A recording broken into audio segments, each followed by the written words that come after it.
আসসালামু আলাইকুম প্রিয় শিক্ষার্থীরা। কি খবর তোমাদের? একটু আপডেট বলো। দুঃখিত একটু লেট হয়ে গেল। তোমরা কি ঠিকমতো শুনতে পাচ্ছ কিনা, দেখতে পাচ্ছ না জানাও। আচ্ছা, নুসাইবা ইসলাম, নাইমা কমেন্ট করেছো। ওয়ালাইকুম আসসালাম। হ্যাঁ, ক্লাস তো শুরু হয়ে গিয়েছে। কেমন? চলো আমার কাছে। দ্যাটস গুড যে শোনা যাচ্ছে, হ্যাঁ? দেখি বাকিদের কার কি অবস্থা একটু কমেন্টস করে জানাও। আর তোমাদের তো জয়েন এখনো কম। বাকিদের তোমাদের বন্ধু একটু বলো জয়েন করে ফেলতে দ্রুত। আমরা উইথিন 1 মিনিট আমরা শুরু করে ফেলবো। রাহি ওয়ালাইকুম আসসালাম। ঠিক আছে রাহি, চলো আমরা শুরু করব। কেমন? দেখো স্ক্রিনশটে দেখতে পাচ্ছ কিনা? আমরা শুরু করি চলো। আজকে চ্যাপ্টারটা তোমাদের পড়াবো। মূলত আজকে ফাইন্যান্স ও ব্যাংকিং এর ২ টা চ্যাপ্টার উপর আলোচনা হবে। কয়টা চ্যাপ্টার উপরে? ২ টা চ্যাপ্টার উপরে। কেমন? তার মধ্যে একটা জিনিস খুবই গুরুত্বপূর্ণ, যেটি না বললেই নয়। অধ্যায় ৯ম, ব্যাংকিং ব্যবসায় ও তার ধরন। এই যে আমরা যে ব্যাংকিং ব্যবসাটা বুঝি, তাই না? যে আধুনিক ব্যাংক ব্যবস্থা, জনপ্রিয় কিছু ব্যাংকের নাম যদি আমি বলি, কি ব্যাংক বলো তো? ব্র্যাক ব্যাংক আছে, আছে সিটি ব্যাংক, এছাড়াও কি আছে? ইসলামী ব্যাংক। এই ব্যাংকগুলো কিন্তু মোটামুটি আমরা সবাই জানি। বেশ পরিচিত। এই ব্যাংকগুলো আসলে কিভাবে ব্যবসাটা করে, তাদের পলিসি কি, তাদের ব্যবসার মূলনীতি কি এবং বাংলাদেশে ব্যাংক কত প্রকার কি, এই বিষয় নিয়ে আজকে আমরা আলোচনা করব। দেখি কে কমেন্টস করলো। মিথিলা, আমাদের মিথিলা আবার আমাদের মাঝে চলে এসেছে। মিথিলা কি বলছো? আচ্ছা মিথিলা, ওয়ালাইকুম আসসালাম। আমি ভালো আছি। মিথিলা তুমি কেমন আছো বলো? চলো আমরা শুরু করছি আজকে। নবম ও দশম শ্রেণী, এটা কিন্তু নবম ও দশম ২ শ্রেণীর জন্যই, ঠিক আছে? অধ্যায় ৯, ব্যাংকিং ব্যবসা ও তার ধরন। যদি দেখো, আমরা শুরুতে আলোচনা করেছি কি? শিখন ফল বা আলোচ্য সূচি। এই যে আমরা যে আজকে এই চ্যাপ্টারটা পড়বো, তাই না? যে ব্যাংকিং ব্যবসা ও তার ধরন। এই অধ্যায়টা শেষে বা ক্লাস শেষে আসলে আমরা কি শিখতে পারবো? আচ্ছা, ক্লাস শেষে আমাদের লার্নিংটা কি? আমার এই অধ্যায়ে কোন টপিক গুলো কভার করছে, সেগুলো যদি আমরা একবার একচোখে দেখে নেই। দেখো তো বলা আছে এই যে, এই অধ্যায়ে পাশে আমরা কি শিখতে পারি? ১ম পয়েন্টে হচ্ছে ব্যাংকের উদ্দেশ্যসমূহ বর্ণনা করতে পারবো। এই যে ব্যাংক, হতে পারে সেটা অনেক ধরনের ব্যাংক, বাণিজ্যিক ব্যাংক, কেন্দ্রীয় ব্যাংক, হ্যাঁ? বিশেষায়িত ব্যাংক, সরকারি, বেসরকারি অনেক ধরনের ব্যাংক বাংলাদেশে পাওয়া যায়। এই ব্যাংকের উদ্দেশ্যসমূহ আমরা সেটা জানতে পারবো। আরো জানতে পারবো ব্যাংক ব্যবসার মূলনীতিসমূহ। তোমরা তো জানো যে আসলে নীতি ছাড়া কোনো কিছুই বর্তমান সময়ে পরিচালনা করা অসম্ভব। সবকিছু কি একটা নীতি বা প্রিন্সিপাল প্রয়োজন। তাহলে তো ব্যাংক ব্যবসারও কিছু কি আছে? মূলনীতিসমূহ আছে। আমরা এগুলো জেনে নেব যে ব্যাংক ব্যবসার মূলনীতিগুলো কি আছে। এরপর আমরা আজকে শিখব ব্যাংকের শ্রেণীবিভাগ। এই যে আমি শুরুতেই তোমাদের কিছু ব্যাংকের নাম লিখলাম না? BRAC bank, city bank, Bangladesh bank, হ্যাঁ?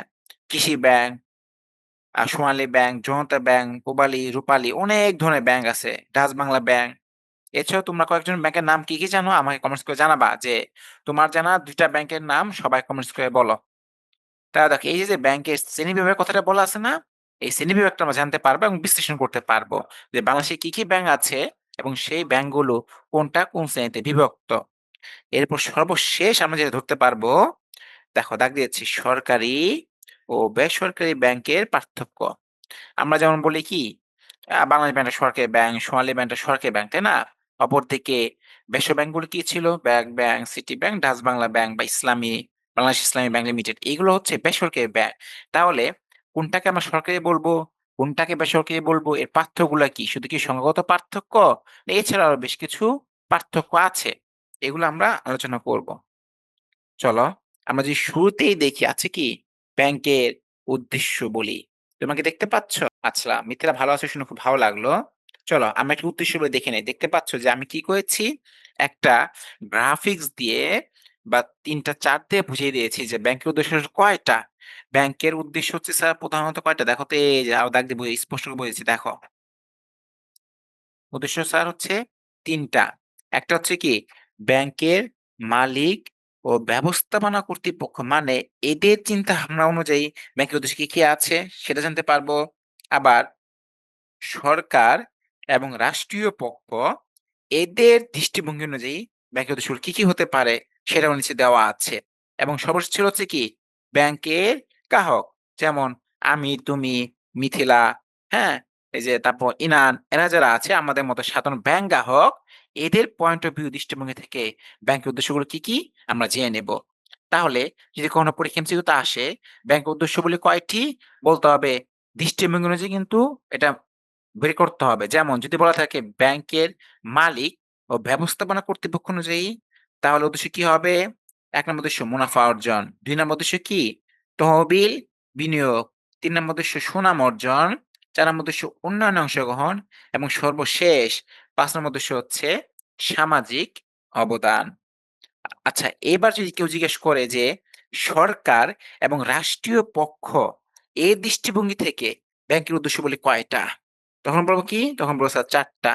যেমন ১ নাম্বার পয়েন্ট আছে দেখতে পাচ্ছ? নোট ও মুদ্রা প্রচলন, ২ নাম্বার আছে মূলধন গঠন, ৩ এ আছে বিনিয়োগ ও শিল্পায়ন, ৪ আছে মুদ্রা বাজার নিয়ন্ত্রণ। এরপর যদি কখনো কেউ জিজ্ঞেস করে যে বা প্রশ্ন এমন আসে যে ব্যাংকের যে গ্রাহক, যেমন আমার তোমার চিন্তাভাবনা থেকে, দৃষ্টিভঙ্গি থেকে ব্যাংকের উদ্দেশ্যগুলো কি, কি? তখন আমরা বলব একটা কি? আমানত, নিরাপত্তা, উপদেষ্টা ও পরামর্শদাতা, প্রতিনিধি ও অছি, অর্থ স্থানান্তর এবং জীবনযাত্রার মান উন্নয়ন। এখন এটা কিন্তু এই যে পুরা স্লাইডটা রাইট? দাগ দিয়ে দিলাম। পুরা স্লাইডটা কিন্তু খুবই, খুবই গুরুত্বপূর্ণ। কেন গুরুত্বপূর্ণ? এখান থেকে পরীক্ষায় এমসিকিউ আসার সম্ভাবনা শতকরা ৯৭ ভাগ। একদম ৯৭ ভাগ। এখান থেকে পরীক্ষায় প্রশ্ন আসে, আসে, আসে। প্রশ্ন কিভাবে আসে? আমরা যখন এখান থেকে এমসিকিউ অনুসরণ করব, তখন দেখাবো যে এখান থেকে প্রশ্ন কিভাবে আসতে পারে। যেমন কিভাবে আসতে পারে যে নোট ও মুদ্রার প্রচলন এটি ব্যাংকের কোন ধরনের উদ্দেশ্যগুলির অন্তর্ভুক্ত? অপশন এ ব্যাংকের মালিক ও ব্যবস্থাপনা কর্তৃপক্ষ, অপশন বি সরকার এবং রাষ্ট্রীয় পক্ষ, অপশন সি ব্যাংক গ্রাহক। সেক্ষেত্রে উত্তর কি দিব? অবশ্যই দিব অপশন বি সরকার এবং রাষ্ট্রীয় পক্ষ।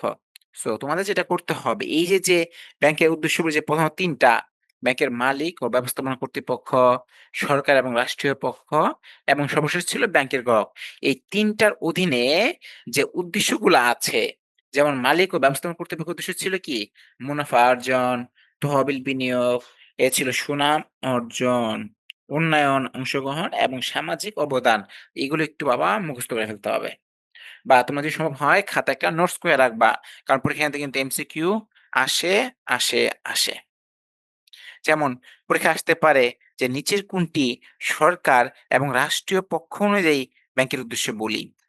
নোট ও মুদ্রা প্রচলন, মূলধন গঠন, বিনিয়োগ ও শিল্পায়ন, মুদ্রা বাজার নিয়ন্ত্রণ ও উন্নয়ন। ব্যাংক অনুযায়ী কি, কি ছিল? ছিল আমানত, নিরাপত্তা, উপদেষ্টা ও পরামর্শদাতা, প্রতিনিধি ও অর্থ স্থানান্তর এবং সর্বশেষ ছিল কি? জীবনযাত্রার মান উন্নয়ন। পরীক্ষায় যদি প্রশ্ন চলে আসে যে জীবনযাত্রার মান উন্নয়ন এটি ব্যাংকের কোন ধরনের উদ্দেশ্য বলি বা কার দৃষ্টিভঙ্গি অনুযায়ী এটি ব্যাংকের উদ্দেশ্য বলি? সঠিক উত্তর হবে হচ্ছে কি? ব্যাংক গ্রাহক। ব্যাংক উদ্দেশ্য জেনে নিলাম। প্রাথমিকভাবে ব্যাংক উদ্দেশ্য কয়টা? ৩ টা। আবার বলছি, ব্যাংকের মালিক ও ব্যবস্থাপনা কর্তৃপক্ষ, সরকার এবং রাষ্ট্রীয় পক্ষ এবং সর্বশেষ ছিল কি? ব্যাংক গ্রাহক। তবে এর অধীনে যে প্রশ্নগুলো আছে, যে উদ্দেশ্যগুলো সেগুলো কি করে ফেলতে হবে স্যার? সেগুলো কষ্ট করে মুখস্থ করে ফেলতে হবে। আচ্ছা, ওয়ালাইকুম আসসালাম Annie. Sorry for late. It's okay Annie. মন খারাপের কিছু নেই। ঠিক আছে? এখন থেকে তুমি প্রতিটা ক্লাস চেষ্টা করবা সময় মতো আসার। তার মানে ব্যাংকের উদ্দেশ্য একটার পর একটা করতে হবে। কি আছে এগুলো? এগুলো হচ্ছে একটা মূলনীতি, কিছু প্রিন্সিপাল বা বেসিক নীতি বা নিয়ম-কানুন আছে। একইভাবে ব্যাংক তো একটা জটিল প্রসেস না? একটা কমপ্লেক্স বিষয়। তাহলে এই ব্যাংকগুলো কি আছে? কিছু নীতি আছে। নীতি তো লক্ষ, লক্ষ কোটি, কোটি হতে পারে। কিন্তু মূলনীতি হচ্ছে কয়টা? ১৬ টা। যেমন এখানে লেখা আছে, ঝুঁকি মোকাবেলার জন্য ব্যাংকিং কি কিছু মৌলিক নীতি মেনে চলতে হতে পারে। দেখো এই যে এগুলো কি? এই যে এখান থেকে এই পর্যন্ত যে বক্স দেখতে পাচ্ছ, ইয়েলো কালার দাগ তো এগুলো সবগুলো কি? ব্যাংকিং ব্যবসায়ের মূলনীতি। দেখো এখানে কয়টা মূলনীতি আছে একটু গোনো। ১ টা, ২ টা, ৩ টা, ৪ টা, ৫ টা, ৬ টা, ৭ টা, ৮ টা, তাই না? এই পাশে কি? এই পাশেও ৮ টা হবে। ৯, ১০, ১১, ১২, ১৩, ১৪, ১৫, ১৬। তার মানে মোট নীতি কয়টা আছে বলো তো বাবা? আছে ১৬ টা। পরীক্ষায় কিন্তু অনেক সময় প্রশ্নে হুবহু দিয়ে আসতে পারে যে ব্যাংকিং ব্যবসার মূলনীতি কয়টি? ১০ টি, ১২ টি, ১৫ টি না ১৬ টি। তার মানে সঠিক উত্তর হবে কয়টি? ১৬ টি। তবে শুধু এখান থেকেই নয়, আমাদের এমসিকিউ পাশাপাশি কি করতে হবে? সিকিউ সৃজনশীল প্রশ্নের জন্য তো একটা ভরপুর প্রস্তুতি নিতে হবে। সেক্ষেত্রে সৃজনশীল প্রশ্নে ক নাম্বার এবং খ এবং গ নাম্বারের ক্ষেত্রে কি হয়? এই যে মূলনীতিগুলো আছে না? এখানে ৮ টা আর এখানে ৮ টা। এখান থেকে কি হয়? হুবহু প্রশ্ন পরীক্ষায় দিয়ে দেয়। তার মানে তোমরা কি এই যে ১৬ টা নীতি সম্বন্ধে একদম ঠোঁটের আগায় মুখস্থ করে রাখতে হবে। যেমন নিরাপত্তা নীতি বলতে কি বোঝায়? মুনাফা নীতি জিনিসটা কি? সংক্ষেপে বিস্তারিত জানতে হবে। তার মধ্যে কি আছে সেটাও জানতে হবে। প্রাচুর্য বা স্বচ্ছতা নীতি কি? এই বিষয়গুলো কি? জানা অত্যন্ত আবশ্যক। আছে দক্ষতার নীতি, সেবার নীতি, পচার নীতি, গোপনীয়তার নীতি। আবার অপোজিট সাইডে কি আছে? আছে সুনামের নীতি, বিনিয়োগ নীতি, উন্নয়নের নীতি, উদ্দেশ্য নীতি, মিতব্যয়িতার নীতি, সৎ ও বিশ্বস্ততার নীতি, সাবধানতার নীতি এবং সর্বশেষ হচ্ছে কি? বিশেষায়নের নীতি। তাহলে আমরা জানলাম ব্যাংকিং ব্যবসার মূলনীতি কতগুলো? ব্যাংকিং ব্যবসার মূলনীতি হচ্ছে স্যার ১৬ টি। এর মধ্যে দেখো এই যে নিরাপত্তা নীতি আছে না? এখানে তো অনেকগুলো নীতি আছে। সবগুলো তো আসলে লাগবে না। এখানে কিছু, কিছু নীতি পরীক্ষায় হুবহু প্রশ্ন আসে। আমি যদি তোমাদের দাগ দিয়ে দেই। একটু মুছে নেই। দেখো এখানে অনেকগুলো আসলে দাগ পড়ে গেছে তো। গুলো এই যে একটা নিরাপত্তা নীতি, মুনাফার নীতি, তারল্য নীতি, দক্ষতার নীতি, হ্যাঁ? এই যে একটা আছে গোপনীয়তার নীতি, এখানে আছে হচ্ছে মিতব্যয়িতার নীতি, আরেকটা হচ্ছে বিশেষণের নীতি। মোটামুটি ১৬ টার মধ্যে থেকে কি ৫ টা, এখানে ২ টা। এই মোট ৭ টা নীতি একদম ঠোঁটের আগায় রাখতে হবে। এখান থেকে সিকিউ আসার সম্ভাবনা শতকরা ১০০%। এখন শুধু এই নিরাপত্তা নীতি বা মুনাফা নীতি এর নামগুলো জানলে হবে না। জানতে হবে কি? এগুলোর বিস্তারিত তথ্য যে কোনটাকে আমি নিরাপত্তা নীতি বলবো, কোনটাকে আমি তাড়না নীতি বলবো। তাড়না নীতি বলতে কি, কি বোঝায়? এখন বলো তোমরা কি জানতে ইচ্ছুক এগুলো বিস্তারিত? যে কোনটাকে আমরা তাড়না নীতি বলবো, কোনটাকে আমরা স্বচ্ছতা নীতি বলবো, আর কি হলে আমরা সেটাকে বলবো মিতব্যয়িতা নীতি। যদি উত্তর কি করো এক দফা ঝটপট কমেন্টস করে ফেলো। দেখি কে, কে আরো বিস্তারিত জানতে চায়। যদি সবাই জানতে চাও তাহলে কিন্তু আমি এটা আলোচনা করব। আর যদি তোমার যদি বোরিং হয়ে যাও তাহলে কিন্তু আমি এখন এটা আলোচনা করব না। আমি চলে যাব কোথায়? পরের টপিকে। কমেন্টস করো দেখি। কি বলতে পারবা তালনীতি কি? অলরেডি আমাদের মাঝে তুশমি চলে এসেছে। হ্যাঁ, তুশমি জানতে চায়। কিন্তু তুশমি কি একাই জানতে চায়? বাকিদের কি জানার প্রয়োজন নেই? সবাই মিলে কি করব?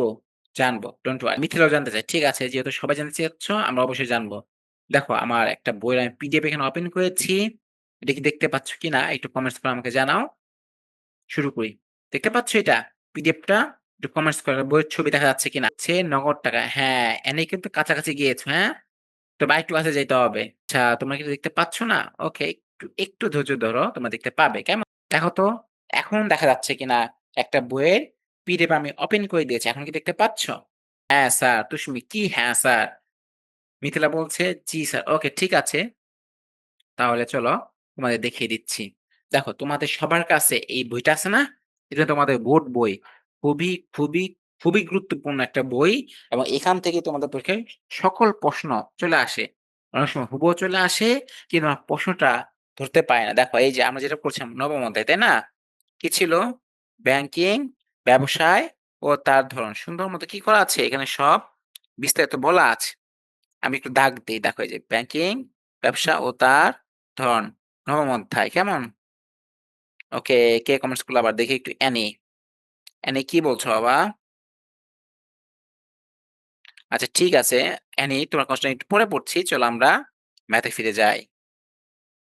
দেখো এখানে মোটামুটি অনেকগুলো কথা বলা আছে। এইগুলো খুব একটা গুরুত্বপূর্ণ না। এই ছিল ব্যাংকের উদ্দেশ্যাবলী। দেখতে পাচ্ছ? বলা আছে কিন্তু। এই যে দেখো ব্যাংকের মালিক ও ব্যবস্থাপনা কর্তৃপক্ষের প্রেক্ষাপটে ব্যাংকের উদ্দেশ্য বলি, সরকার এবং রাষ্ট্রীয় পক্ষের প্রেক্ষাপটে উদ্দেশ্য বলি, ব্যাংক গ্রাহকদের প্রেক্ষাপটে ব্যাংকের উদ্দেশ্য বলি। এগুলো তো আমরা আলোচনা করেছি। কেমন? আমরা যাব কোথায়? আমরা যাব হচ্ছে ব্যাংকের মূলনীতিতে যেগুলো পরীক্ষায় আসে সবচেয়ে বেশি। এই যে দেখতে পাচ্ছ 9.3 এর মধ্যে এটা বেশ সুন্দর করে বলা আছে। আছে না? এই যে দেখো দাগ দিলাম। ব্যাংকিং ব্যবসায়ের মূলনীতি। চলো আমরা লাইনটা যদি একটু পড়ি, কি বলা আছে এখানে? বলা আছে, ব্যাংকিং একটি ঝুঁকিবহুল ব্যবসা। পরীক্ষায় আসতে পারে। নিচের কোনটি কি একটি ঝুঁকিবহুল ব্যবসা। উত্তর কি হবে? উত্তর হবে ব্যাংকিং। বলছে ঝুঁকি মোকাবেলা শক্তিশালী, নির্ভরযোগ্য এবং দক্ষ ব্যবস্থাপনা না ঘটলে ঝুঁকি এড়ানো কঠিন। অন্যের অর্থ নিয়ে ব্যবসা করার কারণে ব্যাংকিং প্রতিষ্ঠানকে ঝুঁকি এড়ানোর জন্য বেশ কিছু মৌলিক নীতি মেনে চলতে হয়, যেগুলো নিচে বর্ণনা করা হলো। প্রথম পয়েন্টে কি ছিল আমাদের? নিরাপত্তা নীতি। চলো আমরা একটু এক লাইনে সংক্ষেপ করে নেই। নিরাপত্তা নীতি বলতে কি বোঝায়? বলেছে ব্যাংক ব্যবসার একটি গুরুত্বপূর্ণ নীতি গ্রাহকের অর্থ ও ঋণ হিসাবে প্রদত্ত তথ্যের নিরাপত্তা বিধান। নিরাপত্তা নিশ্চিত করার জন্য ব্যাংকে ঋণ প্রদানের সময় ঋণ গ্রহীতার আর্থিক সচ্ছলতা ও সততা বিচার করা এবং পর্যাপ্ত জামানত গ্রহণ করা উচিত। যেমন ধরো তুষ্মি একটা ভালো মেয়ে, তাই না? এখন ও একটা লোন নিতে চাচ্ছে আমার থেকে, কি ৳১,০০,০০০ ধার চাচ্ছে। এখন আমি ওকে ৳১,০০,০০০ দিলাম। কিন্তু দেওয়ার আগে কি করব? আমি আগে ওর ভোটার আইডি কার্ড, বাপ-মার নাম, এনআইডি কার্ড এবং তার সকল ঠিকানা, সার্টিফিকেট গুলো এক কপি আমার কাছে রাখবো না? কেন রাখবো? জানার জন্য যে এই যে নিরাপত্তার অধীনে তুষ্মি কি ভালো? সে কি ভালো মেয়ে? সে কি আমার টাকা দিয়ে মেরে যাবে না? টাকা কি ঠিক সময়ে পরিশোধ করবে? এই যে নিরাপত্তার বিষয়ে আমি কি উদ্বিগ্ন? এটাই হচ্ছে স্যার নিরাপত্তার নীতি। ক্লিয়ার? দেখেন এখানে সুন্দর করে বলা আছে এই যে এই লাইনটাতে, নিরাপত্তা নিশ্চিত করার জন্য ব্যাংকে ঋণ প্রদানের সময় ঋণ গ্রহীতার আর্থিক সচ্ছলতা ও সততা বিচার করা হয় এবং পর্যাপ্ত জামানত গ্রহণ করা উচিত। দেখো ২ নাম্বার আছে কি? ২ নাম্বার আছে মুনাফার নীতি। এটাও জানতে হবে। মুনাফার নীতি বলতে কি বোঝায়? বলা আছে, সুষ্ঠু মুনাফা অর্জন করা ব্যাংকের আরেকটি অপরিহার্য নীতি। আমানতকারীগণকে প্রদত্ত সুদ ও ঋণ গ্রহীতার নিকট হতে প্রাপ্ত সুদের পার্থক্য কি হয়? ব্যাংকের মুনাফার প্রধান অংশ। তার মানে এই যে আমানতকারী থেকে যে সুদটা পাবা, ঋণ গ্রহীতার নিকট হতে যে প্রাপ্ত সুদের পার্থক্য, এটাই কি? এটাই ব্যাংকের মুনাফার প্রধান অংশ। দেখে কি কমেন্ট করে পড়ে নেই সংক্ষেপে। আচ্ছা, তুষ্মি যে জামানত কি? ওকে তুষ্মি, আমি বলছি জামানত কি? আচ্ছা ধরো, তুষ্মি তুমি আমার থেকে ৳১,০০,০০০ কি চেয়েছো? ধার চেয়েছো। এখন তোমাকে আমি ব্যক্তিগত ভাবে চিনি। তুমি যদি পরে যদি আমার উদ্দেশ্য খারাপ হয়ে যায়, তুমি যদি আমার টাকাটা পরিশোধ না করো, তখন আমি বিপদে পড়ে যাবো না? এখন আমি কি করছি না, আমি একটা বুদ্ধি খাটায় একটা পরিকল্পনা করছি না, তুষ্মি ধরো তোমার কি আছে? একটা স্বর্ণের গয়না আছে। বা তোমার তো যে হাতের ফোনটা আছে, মোবাইল ফোন। বললাম, ঠিক আছে তুমি মোবাইল ফোনটা আমার কাছে জমা রেখে যাও। এর বিনিময়ে আমি তোমাকে টাকা দিচ্ছি। যদি তুমি যথাসময়ে টাকাটা যদি আমাকে পরিশোধ না করো, আমি তোমার মোবাইল ফোনটা বিক্রি করে আমার টাকাটা আমি উসুল করে নেব। এই যে লোন বা ঋণের বিপদে তুমি যে তোমার যে জমা রাখলা, এটাই হচ্ছে জামানত। ক্লিয়ার? তো তুমি বুঝতে পেরেছো কিনা জানাবা। আর তোমার কিন্তু প্রশ্ন করা না, প্রশ্ন করতে হবে। প্রশ্ন করলে তো আসলে ভালো লাগে না? নতুন কিছু জানানো যায়, তোমরা নতুন কিছু শিখতে পারো। মিথিলা কি বলছে? মিথিলাও জি বলেছে। ওকে, ঠিক আছে মিথিলা। এইবার আসো সবচেয়ে, এই নীতিগুলোর মধ্যে সবচেয়ে গুরুত্বপূর্ণ যে নীতি, সেটা হচ্ছে স্যার এই তারল্য নীতি। একদম ৩০ স্টার। চলো এখানে দিয়েই দিলাম। কয় স্টার? ৩০ স্টার। তারপরেও তোমরা পড়তে চাও না, তাই না? এটা কিন্তু একদম হুবহু প্রশ্নে আসবে বলে দিলাম। চলো যে পড়ি। তাড়নানীতি বলতে আসলে কি বোঝায়? বলে টাকা তুলতে চায়, তখন তাদের নগদ টাকা দিতে হবে। আবার ব্যাংকের কোনো বিনিয়োগ হবে না। সুতরাং সার্থক ব্যাংক ব্যবসা মানে হলো সঠিক তারল্য নীতি, যেখানে অতিরিক্ত তারল্য থাকবে না, আবার তারল্য সংকটও হবে না। তারল্য নীতির ব্যাংক ব্যবসার অন্যতম মূলনীতি। তার মানে আমরা এটা পড়লাম কিন্তু আমরা কি কিছুই বুঝি নাই। কারণ কি? এখানে ভালো গ্রহণযোগ্য কোনোভাবে সেটা ওরা বিশ্লেষণ করতে পারে নাই। আচ্ছা তুষ্মি, আমার কথাগুলো কেটে আসছে, এটা হতে পারে নেটওয়ার্ক সমস্যার কারণে। বাকিরাও কমেন্টস করো তো একটু যে আমার কথা কি সবার কাছে কেটে আসতেছে নাকি শুধুমাত্র ২-১ জনের সমস্যা হচ্ছে? অনেক সময় কি হয়? এই ইন্টারনেট বা নেটওয়ার্ক সমস্যা থাকলে, নেটওয়ার্ক গতি কম থাকলে তখন কথাগুলো অনেক সময় ভেঙে আসে। স তার মানে বিষয়টা তোমরা বুঝতে পারোনি, কারণ এখানে সুস্পষ্টভাবে ব্যাখ্যা করা নাই বইতে। আমি তোমাদের একটা ভাষায় বোঝাচ্ছি। এই যে আমাদের যে ব্যাংকে কি নিজের কোনো টাকা পয়সা আছে কিনা বলো তো, কমেন্টস করো।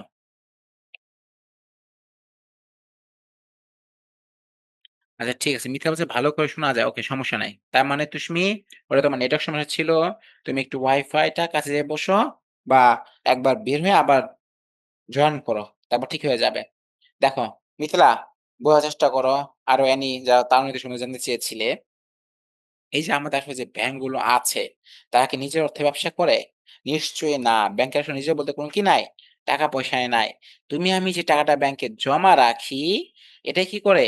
ব্যাংকের নিজের টাকা হিসেবে ব্যবহার করে। এখন ধরো আজকে আমি, অ্যানি, নুসাইবা, তারপর ইনান, হ্যাঁ? আমরা আরো যারা আছি, রফিকুল, মিথিলা, আমরা সবাই মিলে কি করছি?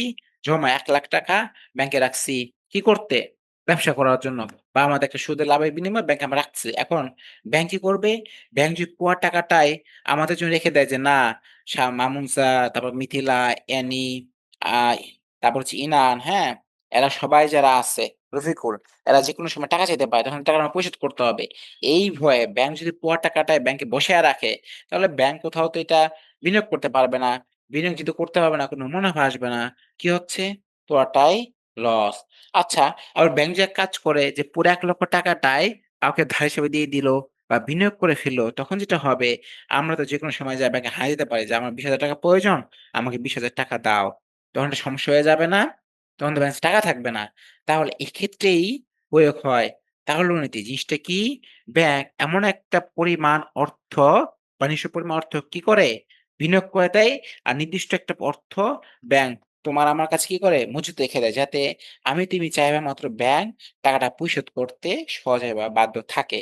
এই যে একটা রেশিও, একটা অনুপাত, নির্দিষ্ট পরিমাণ, এই যে কতটুকু তারা হচ্ছে কি রাখবে? নগদ ক্যাশ রাখবে আর কতটুকু তারা হচ্ছে বিনিয়োগ করবে, আমার মতে বিনিয়োগ করবে সেটা হচ্ছে স্যার তার হলো নীতি। ক্লিয়ার? তাহলে তো কিন্তু খুবই গুরুত্বপূর্ণ। এখানে আপনাকে প্রশ্ন আসে এইজন্য একটু বেশি কথা বললাম।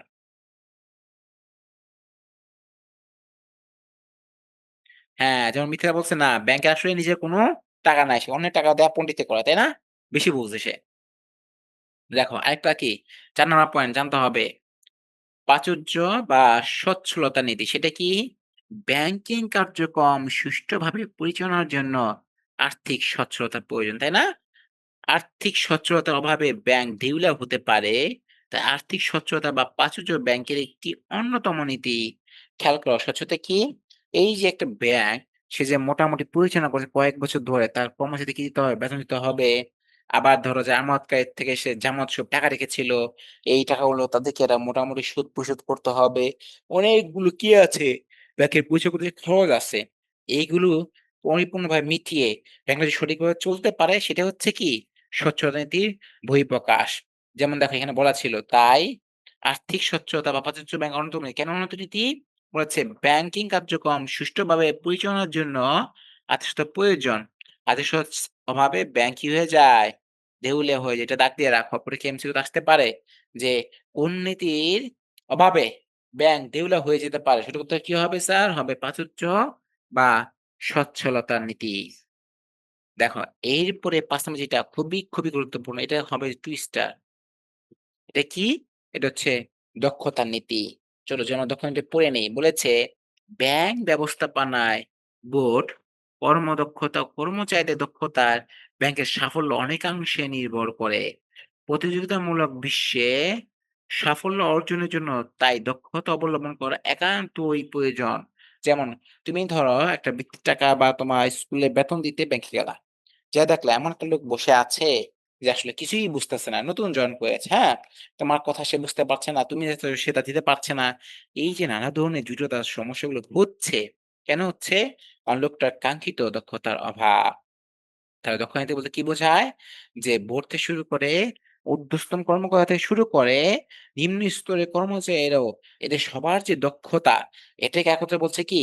দক্ষতার নীতি। চলো ৬ নাম্বার প্রশ্নটা আমি একটু পড়ি। বলেছে কি? বলেছে সেবার নীতি। সেটা কি? দেখো বলেছে ব্যাংকের গ্রাহকদের বহুবিধ সেবা প্রদান করা ব্যাংকের একটি অন্যতম দায়িত্ব। গ্রাহকদের পর্যাপ্ত বহুমুখী সুযোগ-সুবিধা প্রদানের মাধ্যমে ব্যাংকের উন্নতি সম্ভব। এই যে ব্যাংকের সেবা দিচ্ছে না? আমাদের টাকাগুলো নিরাপত্তা দিচ্ছে। এই তোমরা যারা স্কুল কলেজে বেতন দিতে পারছো, বেতন দিচ্ছে। এখন তো বিদ্যুৎ বিল, তাই না? গ্যাসের বিল, পানির বিল এগুলো কিসে দেওয়া যায়? ব্যাংকের মাধ্যমে দেওয়া যায়। তার মানে এগুলো তো সেবা। এটা হচ্ছে একটা সেবা নীতি। দেখো সেবা নীতির পরে কি আছে? আছে পছন্দ নীতি। এগুলো কিন্তু আমার স্লাইডে ছিল। মোট ১৬ নীতি। আমরা জাস্ট এখানে সংক্ষেপে একটু, একটু করে কি করছি? একটি পয়েন্ট আউট করে জাস্ট কি উত্তরগুলো, সংক্ষিপ্ত উত্তরগুলো আমরা জেনে নিচ্ছি। যাতে পরীক্ষায় আসলে আমরা নিজেদের মতো করে ফ্রি হ্যান্ড রাইটিং লিখতে পারি। চলো আমরা জেনে নেই পচার নীতি কি? বলেছে উপযুক্ত, বোধগম্য, আকর্ষণীয় প্রচারের মাধ্যমে ব্যাংকের প্রসার সম্ভব। প্রসার বলতে বোঝায় বিজ্ঞাপন। ব্যাংক তার কর্মদক্ষতা, বিশ্বস্ততা ও সেবামূলক কার্যাদি বিজ্ঞাপনের মাধ্যমে তুলে ধরে আস্থা ও মুনাফা অর্জন করতে পারে। এটা হচ্ছে কি প্রচার, মানে প্রচার বলতে বিজ্ঞাপন যে ব্যাংকটা যে আসলেই ভালো, তাই না? ব্যাংকে কোনো কি নাই, ঋণ নাই, দায় নাই, ব্যাংকে ভালো দক্ষ লোক আছে, সকল ধরনের সেবা দেয়, সবচেয়ে বেশি মুনাফাও দেয়, টাকার সেফটি সিকিউরিটি আছে। এটাই হচ্ছে স্যার প্রচার নীতি, মানে নিজের ঢোল নিজে পিটাও। এরপর কি আছে? পচা নীতির পর যেটা গুরুত্বপূর্ণ সেটা হচ্ছে কি স্যার? গোপনীয়তা নীতি। কথাই তো আছে গোপন। গোপন মানে কি? সিক্রেট। সবাইকে বলা যাবে না, হ্যাঁ? নিজের মধ্যে লুকিয়ে রাখতে হবে। চলো আমরা জেনে নেই গোপনীয়তা নীতি বলতে কি বোঝায়? বলেছে ব্যাংকের মক্কেলের আস্থা অর্জনের একটি উপায় তাদের হিসাবের গোপনীয়তা রক্ষা করা। তাই গোপনীয়তা রক্ষা করা ব্যাংকের একটি অন্যতম নীতি। যেমন আমি যদি তোমাদের একটি বাস্তব উদাহরণ দেই, ধরো মিথিলা কি করলা? আমার কোনো একটা ব্যাংকে যায়া বললা, "স্যার" ব্যাংকে যে ম্যানেজারকে বললা যে, "আমি মামুন স্যারের শিক্ষার্থী স্টুডেন্ট। মামুন স্যারের ব্যাংক অ্যাকাউন্টে কত টাকা আছে বা কে নমুনি, সে অ্যাকাউন্টসে কবে, কবে কত টাকা তুলে তথ্যগুলো আমাকে দেন।" সিওর থাকো মিথিলা, তোমাকে এরকম কোন তথ্যই ব্যাংক তোমাকে দেবে না। কেন দেবে না? এই গোপনীয়তা নীতির কারণে। এখানে কেউ কারো তথ্য প্রকাশ করে ইভেন তোমাদের বাবা-মারও তথ্য কি তোমরা দেখতে পাবে না। হ্যাঁ, তোমাদের বাবা-মা যদি তোমাদেরকে নিয়ে এসে তথ্যগুলো দেখায় সেটা ভিন্ন বিষয়। কিন্তু ব্যাংক নিজ থেকে কখনোই কোনো অবস্থাতেই এই তথ্যগুলো তোমাকে দেবে না। কেন? কারণ এটা ওনাদের গোপনীয়তা নীতির একটি অংশ। চলো এরপরে দেখো কি আছে? আছে সুনামের নীতি। কি বলছে? উন্নত ব্যবস্থাপনা, দক্ষ পরিচালনা, গোপনীয়তা রক্ষা এবং সেবামূলক কাজের মাধ্যমে বাজারে সুনাম সৃষ্টি করা ব্যাংকের অন্যতম কি? এগুলো হচ্ছে ব্যাংকের অন্যতম মূলনীতি। কি? সেটা কি ছিল? যে উন্নত ব্যবস্থাপনা, দক্ষ পরিচালনা, গোপনীয় রক্ষা মানে এগুলো কি? এগুলো সবচেয়ে সুনাম। সুনামটাই রক্ষা করাই ছিল কি? ব্যাংকের সুনামের নীতি। দেখো ১০ নম্বর পয়েন্টে কি আছে? আছে বিনিয়োগ নীতি। সেটা কি?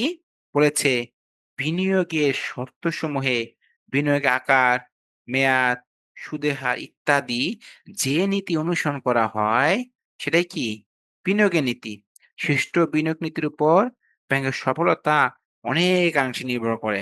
এক কথায় হলো কি যে বিনিয়োগ ঘটিত যা আছে, কাকে বিনিয়োগ করবে, কোথায় বিনিয়োগ করবে, টাকা বিনিয়োগ করবে, কখন বিনিয়োগ করবে, কত টাকা বিনিয়োগ করবে, এই যে সকল যে প্রশ্নগুলো আছে এগুলো কি?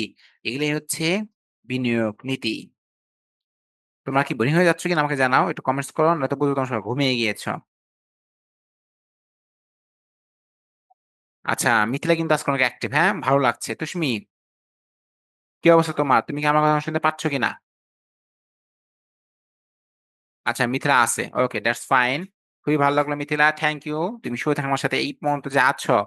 বুঝতে পারছো কিনা? তোমার যে আরো কোনো টপিক বা কোনো নাম নিয়ে কনফিউশন থাকে, কোনো নীতি নিয়ে বুঝতে না পারো, রেইজ ইউর হ্যান্ড এবং কথা বলো। দেখি কে কমেন্টস করছে আর। তুষ্মি কমেন্টস করছে। তুষ্মি ঘুমায় না, হ্যাঁ? এখন কিন্তু ঘুমানোর সময় না। এখন কয়টা বাজে? কেবল বাজে ৬:৪৫। এত ঘুমালে হবে? ঘুমাতে হবে রাত ১০ টার সময়। কারণ কি ওই যে কথা আছে না? যে early to bed and early to rise makes a man healthy and wise. চলো আমরা কি করি তাহলে? আমরা পয়েন্টের সম্বন্ধে যদি বসি। দেখো এরপর আছে কি? উন্নয়ন নীতি। এটা একটু ছোট করে দেখে নেই। উন্নয়ন নীতিটা খুব একটা গুরুত্বপূর্ণ না। বাট আমরা একটু দেখে নিই। কেমন? উন্নয়ন নীতি বলতে আসলে কি বোঝায়? বলেছে মুনাফা অর্জনের, এই যে দেখো মুনাফা অর্জনের পাশাপাশি দেশের অর্থনৈতিক উন্নয়নে সাহায্য সহযোগিতা করাও কি ব্যাংকের একটি গুরুত্বপূর্ণ নীতি। যেমন দেখবা অনেক যে কি করে, অনেক রকম ব্যাংক অনেক রকম উন্নয়নমূলক কাজ করে থাকে। এগুলি হচ্ছে কি উন্নয়ন নীতির একটি অংশ। এরপর ছিল উদ্দেশ্যের নীতি। চলো আমরা একটু দেখবো উদ্দেশ্য নীতি বলতে আসলে কি বোঝায়। যেমন বলেছে ঋণ প্রদানের পূর্বে ব্যাংক প্রস্তাবিত প্রকল্পের উৎপাদনশীলতা ও লাভজনকতা বিবেচনা করে এ ব্যাপারে অনুৎপাদনশীল এবং অনিশ্চিত ক্ষেত্রে ঋণ প্রত্যাখ্যান করা ব্যাংকের একটি উল্লেখযোগ্য নীতি। তার মানে ব্যাংকের আসলে যে প্রকল্প, সেই প্রকল্পে কতটা লাভজনক হবে বা কি করবে, ব্যাংকের উদ্দেশ্য কি? এই উদ্দেশ্যটাই হচ্ছে কি বোঝায় উদ্দেশ্য নীতির মাধ্যমে। শেষের দিকে কিন্তু আমরা নীতিগুলো পড়লেই অনেক কিছু বুঝে যাবা। ১৩ নম্বর হচ্ছে দেখো, মিতব্যয়িতার নীতি। এই যে কথাই কি মিতব্যয়িতা, তবে খেয়াল রাখতে হবে। তোমরা ভাবো মিতব্যয়িতা মানে কি? মানে কৃপণ না। মিতব্যয়িতার কৃপণ কিন্তু এক জিনিস নহে। মিতব্যয়িতা কি বলেছে? স্বল্প ব্যয়ে অধিক মুনাফা। তাই না? কথাটা খেয়াল করবে, এটা মার্ক করে রাখো, পরীক্ষায় প্রশ্ন আসে। স্বল্প ব্যয়ে কি? অধিক মুনাফা। এটাই ব্যাংক নীতি। ব্যয় সংকোচন নীতির মাধ্যমেও অধিক মুনাফা অর্জন সম্ভব। তার মানে কি? উল্টাপাল্টা খরচ করা যাবে না। খরচ করতে হবে কম, ব্যয় করতে হবে কম, কিন্তু মুনাফা করতে হবে অনেক বেশি। কেন? এটাই বলেছে মিতব্যয়িতার নীতি। দেখো ১৪ নম্বর পয়েন্ট কি ছিল? সততা ও বিশ্বস্ততার নীতি। সেটা কি? বলেছে দক্ষ ব্যাংক ব্যবসার পূর্বশর্ত হলো কি? ব্যাংকের উপর গ্রাহকদের আস্থা। তার মানে ব্যাংকের যদি কাউকে আস্থাই না থাকে, সে ব্যাংকে চলবে? কখনোই চলবে না। সে ব্যাংকে কেউই টাকা-পয়সা জমা দেবে না। দেখো বলেছে এই আস্থা অর্জনের জন্য ব্যাংক বিভিন্ন প্রকার সততা ও বিশ্বস্ততা নীতি অবলম্বন করে থাকে।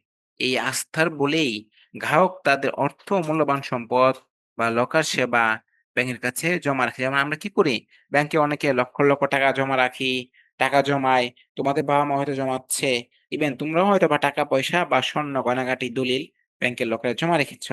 কেন রেখেছ? কারণ তাতে তোমাদের সে আস্থা আছে, বিশ্বাস, ভরসার জায়গা আছে না? তো এটাই হচ্ছে কেন সেটা আমি বিশ্বাস করি? কারণ হচ্ছে সততা ও বিশ্বস্ততার নীতির কারণে।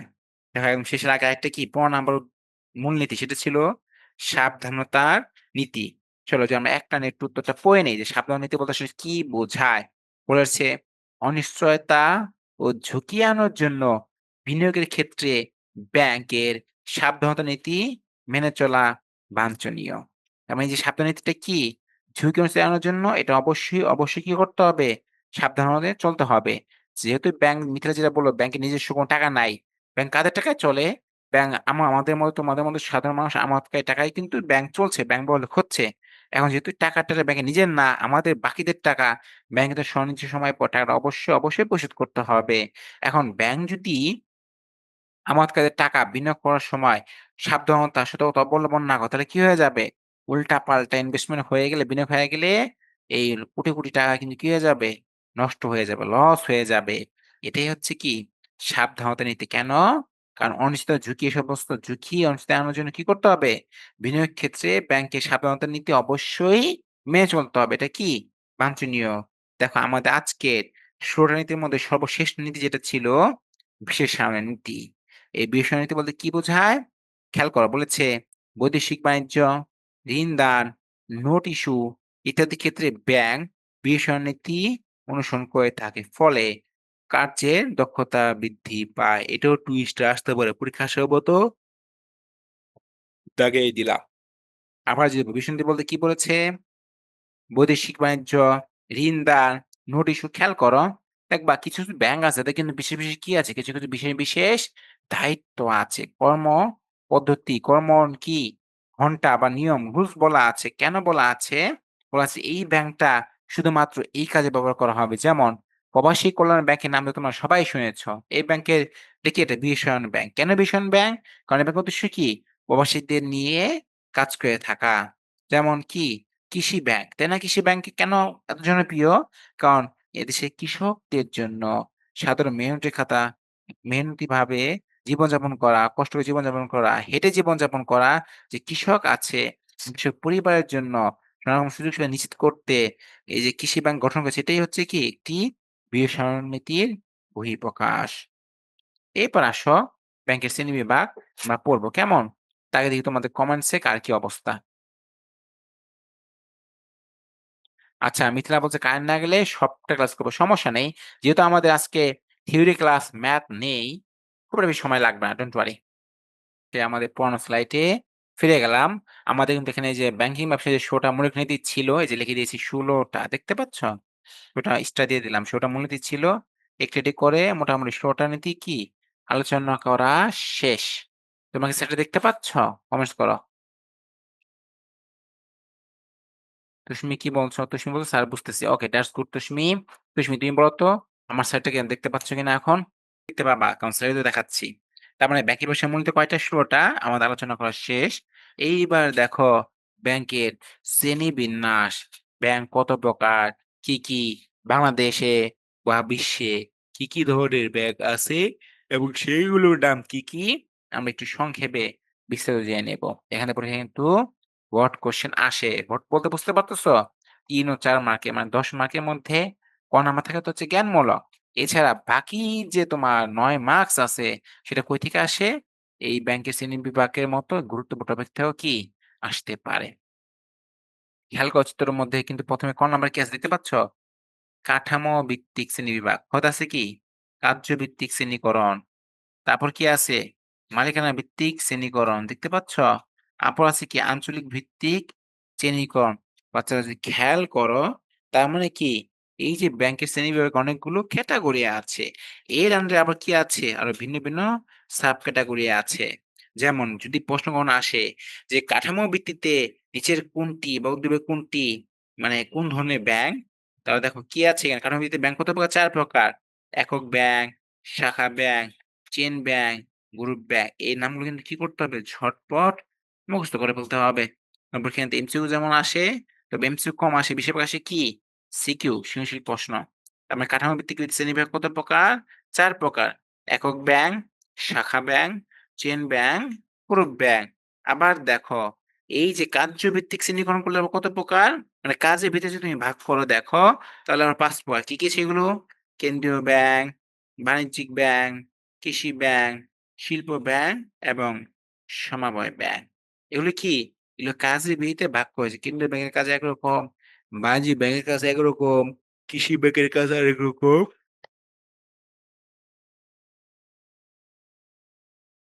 আবার দেখতে পাচ্ছ শিল্প ব্যাংক এবং সমবায় ব্যাংক এদের কি আছে? ভিন্ন, ভিন্ন কাজ আছে। কাজের উপর ভিত্তি করে এগুলোকে ৫ ভাগে ভাগ করা হয়েছে। এদেরকে বলা হয় কার্যভিত্তিক শ্রেণীকরণ। দেখো তো আরেকটা আছে কি? এই যে এখানে মালিকানাসত্ত্ব ভিত্তিক শ্রেণীকরণ। দেখো মানে মালিকানা ভিত্তিতে ব্যাংকে কয় ভাগে ভাগ করা যায়? ব্যাংকে ৬ ভাগে ভাগ করা যায়। যেমন সরকারি ব্যাংক, বেসরকারি ব্যাংক, এনজিও ব্যাংক, স্বায়ত্তশাসিত ব্যাংক, আংশিক ব্যাংক এবং বৈদেশিক মালিকানা সত্ত্ব ব্যাংক। তার মানে কয়টা? ৬ টা। কি, কি? যদি আবার বলি, মালিকানা সত্ত্ব ভিত্তিকে ব্যাংকে কয় ভাগ করা যায়? ৬ ভাগে ভাগ করা যায়। কি, কি? সরকারি ব্যাংক, বেসরকারি ব্যাংক, এনজিও, স্বায়ত্তশাসিত এবং আংশিক ব্যাংক। এছাড়াও আছে বিদেশি মালিকানাধীন ব্যাংক। আর ১০ মিনিট। তারপর আমরা এই অধ্যায়ে এমসিকিউ তে চলে যাবো। কেমন? তারপর এমসিকিউ মানেই তো মজা। তোমরা তো এমসিকিউ এনজয় করো। আরেকটু ধৈর্য ধরো। শেষে আছে কি? আঞ্চলিক বা অঞ্চল ভিত্তিক শ্রেণীকরণ। তার মানে আমরা দেখলাম কাঠামোগত ভিত্তিতে ভাগ হতে পারে, কাজের ভিত্তিতে ভাগ হতে পারে, মালিকানার ভিতরে ভাগ হতে পারে। তাহলে আর বাকিগুলোই বাদ থাকবে কেন? তাই না? তার মানে এরকম আরো ২-৩ টা কি আছে এখানে আমি ঢুকিয়ে রেখেছি। এটা ছিল আঞ্চলিক ভিত্তিক শ্রেণীকরণ। এর মধ্যে কি, কি আছে?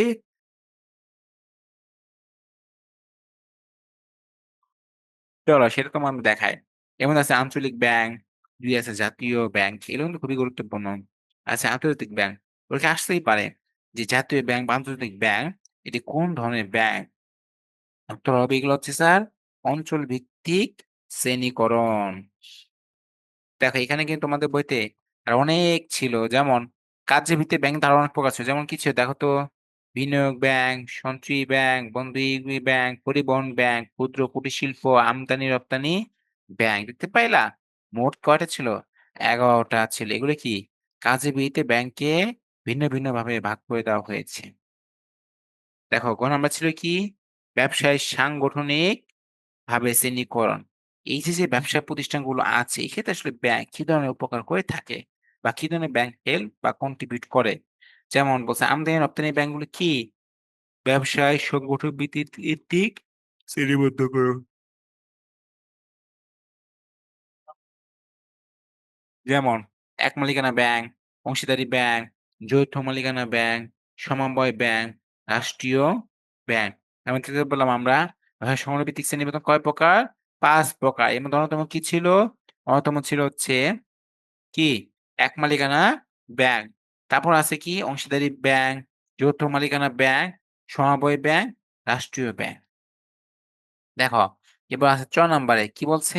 নিবন্ধন ভিত্তিক শ্রেণীকরণ। যেমন ব্যাংক চাইলেই তোর মা বলে, "মনা যে আজকে অনুমোদনের জন্য গেলাম, আমার সাথে অনুমোদন দিয়ে বসে রইল। তার সব সেটআপ রেডি।" না, বিষয়টা আসলে এভাবে হয় না। শ্রেণীবদ্ধ ভিত্তিতে ব্যাংক হচ্ছে আবার ২ প্রকার। দেশি ব্যাংক, ইংলিশে বলে ডোমেস্টিক ব্যাংক। ২ হচ্ছে বিদেশি ব্যাংক, ইংলিশে বলে ফরেন ব্যাংক। আর ৬ নাম্বার ছিল কি? ৬ নাম্বার ছিল বিশেষ মক্কেল ভিত্তিক শ্রেণীকরণ। কথাটা খেয়াল করো। বিশেষ মক্কল শ্রেণীভিত্তিক কি? শ্রেণীকরণ। যেমন ১ নাম্বার ছিল ১ম ব্যাংক, ২ এ মহিলা ব্যাংক, ৩ এ স্কুল ব্যাংক, ৪ এ ভোক্তাদের ব্যাংক, ৫ এ নিয়ন্ত্রণ ভিত্তিক শ্রেণীবদ্ধকরণ, ৬ এ সরা স পূর্ণ রাষ্ট্রীয় নিয়ন্ত্রিত ব্যাংক।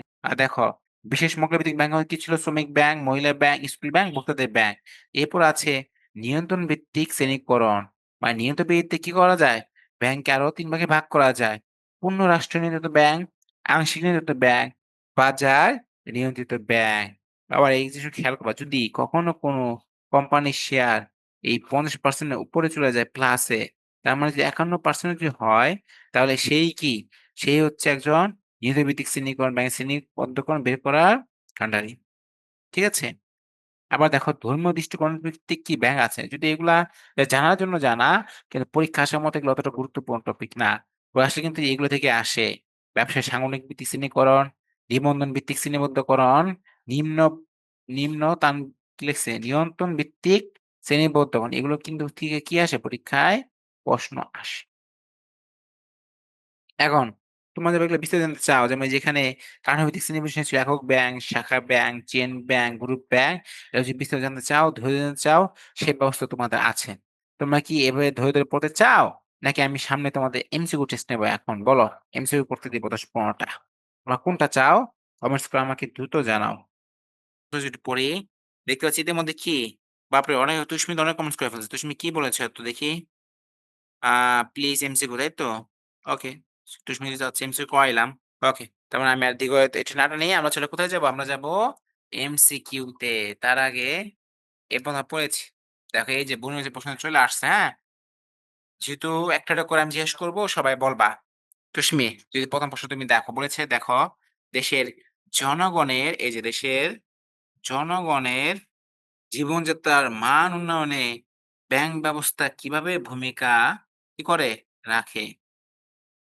দেখো, ক নম্বর বলেছে নতুন, নতুন সেবা ও পণ্য সৃষ্টি করে, জনগণের প্রতিনিধি হিসেবে কাজ করে, জনগণের সঞ্চিত অর্থ ও মূল্যবান সামগ্রীর নিরাপত্তা প্রদান করে, সুবিধা মতো আমানত সৃষ্টির কি সাহায্য করে।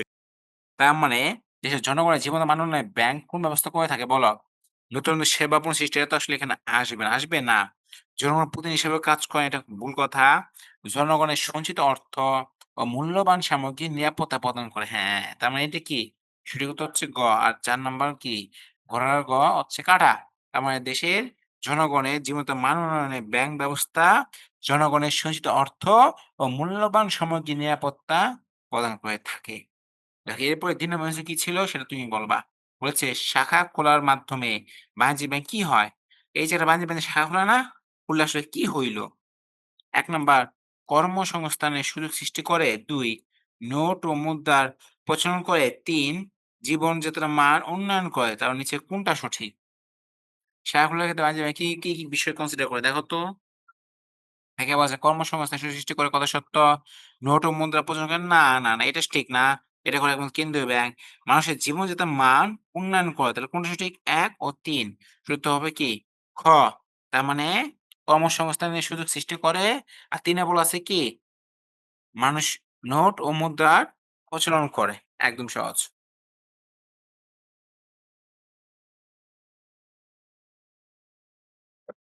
তুমি বলছো ২ এর ৪ না ২ এর ৪ হবে কেন? ১ এর ৩ ঠিক আছে। ওকে। চলো আমরা যদি তাহলে পরের প্রশ্নে ছেড়ে যাই। ৩ নাম্বার এবং ৪ নাম্বার এমসিকিউ সেখানে কি বলেছে? বলেছে জনগণের নিকট থেকে ব্যাংক আমানতের মাধ্যমে সংগৃহীত অর্থ বিভিন্ন ব্যবসা প্রতিষ্ঠানে ঋণ হিসাবে সরবরাহ করলে সরকার ও রাষ্ট্রপক্ষের প্রেক্ষাপটে ব্যাংকের কোন উদ্দেশ্য অর্জিত হবে? ক্লিয়ার? না, তোমরা বুঝতে পারো নাই। যেহেতু প্রশ্ন অনেক বড় এজন্য কি হয়ে গেছে মাথায় একটু স্যার প্যাচ লাইগা গেছে। আমি আবার আসি তো আমি ক্লিয়ার করে দেওয়ার জন্য। হ্যাঁ, চলো ক্লিয়ার করে দেই। বলছে জনগণের নিকট থেকে এই যে ব্যাংক আমানতের মাধ্যমে সংগৃহীত অর্থ বিভিন্ন ব্যবসায়ী প্রতিষ্ঠানে ঋণ হিসাবে সরবরাহ করলে সরকার ও রাষ্ট্রীয় পক্ষের প্রেক্ষাপটে ব্যাংকের কোন উদ্দেশ্য অর্জিত হয়? উদ্দেশ্য অর্জিত হয় আর্থিক সচ্ছলতা, উন্নয়নে অংশগ্রহণ, মূলধন গঠন, সামাজিক অবদান। বলো কি হবে এটা? এই সময় বলছে কি? মূলধন গঠন, তাই তো? মূলধন গঠন এখানে নাই বাবা। ২ ৩ এ গ বলছো তুমি। মানে সুনাম অর্জন। ওকে দেখি আমরা যদি আবার পড়ি। দেখো কি বলেছে? জনগণের নিকট থেকে ব্যাংক আমানতের মাধ্যমে সংগৃহীত অর্থ বিভিন্ন ব্যবসায়ী প্রতিষ্ঠানে ঋণ হিসাবে ব্যবহার করলে রাষ্ট্রীয় পক্ষের প্রেক্ষাপটে ব্যাংকের কোনো উদ্দেশ্য অর্জিত হয়? আ এটা কি হবে? এটা কি উদ্দেশ্য অর্জিত হয়? নাকি আর্থিক সচ্ছলতা? নাকি উন্নয়নে অংশগ্রহণ? না মূলধন গঠন? সঠিক উত্তর হবে কি? সঠিক উত্তর হবে স্যার সামাজিক অবদান। কেমন? এবার বলছে নিচের কোনটি সরকার ও রাষ্ট্রীয় পক্ষের প্রেক্ষাপটে ব্যাংকের উদ্দেশ্য? খেয়াল করবা কোনটি সরকার ও রাষ্ট্রীয় পক্ষের প্রেক্ষাপট ব্যাংকের উদ্দেশ্য? সামাজিক অবদান, সুনাম অর্জন, নিরাপত্তা এবং কর্মসংস্থান। তাহলে নিচে কোনটি সরকার রাষ্ট্রপক্ষের প্রেক্ষাপটে ব্যাংকের উদ্দেশ্য? এটা হচ্ছে কি স্যার? সুনাম অর্জন। খুব দ্রুত কি করে ফেলতে হবে? ব্যাংকের সুনাম অর্জন করে ফেলতে হবে।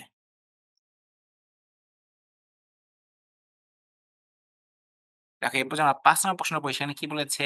বলেছে স্থায়ী আমানতের উপর সুদ পাওয়া যায় কত হারে? 5-6%, 5-7%, 12-13%, 12-14%। তো এই যে কি হইছে এখানে একটা মিল-মিশ হয়ে গেছে, তাই না? তাহলে দেখো সঞ্চয়ী আমানতের উপর সুদ আসলে কত পার্সেন্ট পাওয়া? সেটা কি ৫-৬% না ১২-১৪%? শুরু উত্তর কি দিব বলো? তোমরা কমেন্টস করে জানাও যে সমাপনী কি আমানতের উপর সুদ পাওয়া যাবে কত হারে? এবং আমি যদি চাই ঠিক কত সময়ের মধ্যে কি করতে পারে? স্থায়ী আমানতের উপর সুদ পেতে পারে? চলো সেটা আমরা একটু আলোচনা করব। আগে চলো তোমার সঠিক উত্তর কি হবে? ৫-৭%। স্থায়ী আমানতের উপর সুদ পাওয়া যায় মাসে কত হারে? ৫% থেকে ৭% হারে। ৬ নাম্বার কি বলেছিল? বলেছিল ব্যাংকের মালিক ও ব্যবস্থাপনা কর্তৃপক্ষের প্রেক্ষাপটে ব্যাংকের উদ্দেশ্যগুলি কোনটি? মূলধন গঠন, সুনাম অর্জন, সুনাম অর্জন, অর্থ স্থানান্তর, কর্মসংস্থান। তারপর সঠিক উত্তর কি হবে? ব্যাংকের মালিক ও ব্যবস্থাপনা কর্তৃপক্ষের প্রেক্ষাপটে ব্যাংকের উদ্দেশ্যগুলো কি হতে পারে? বলো কি হবে?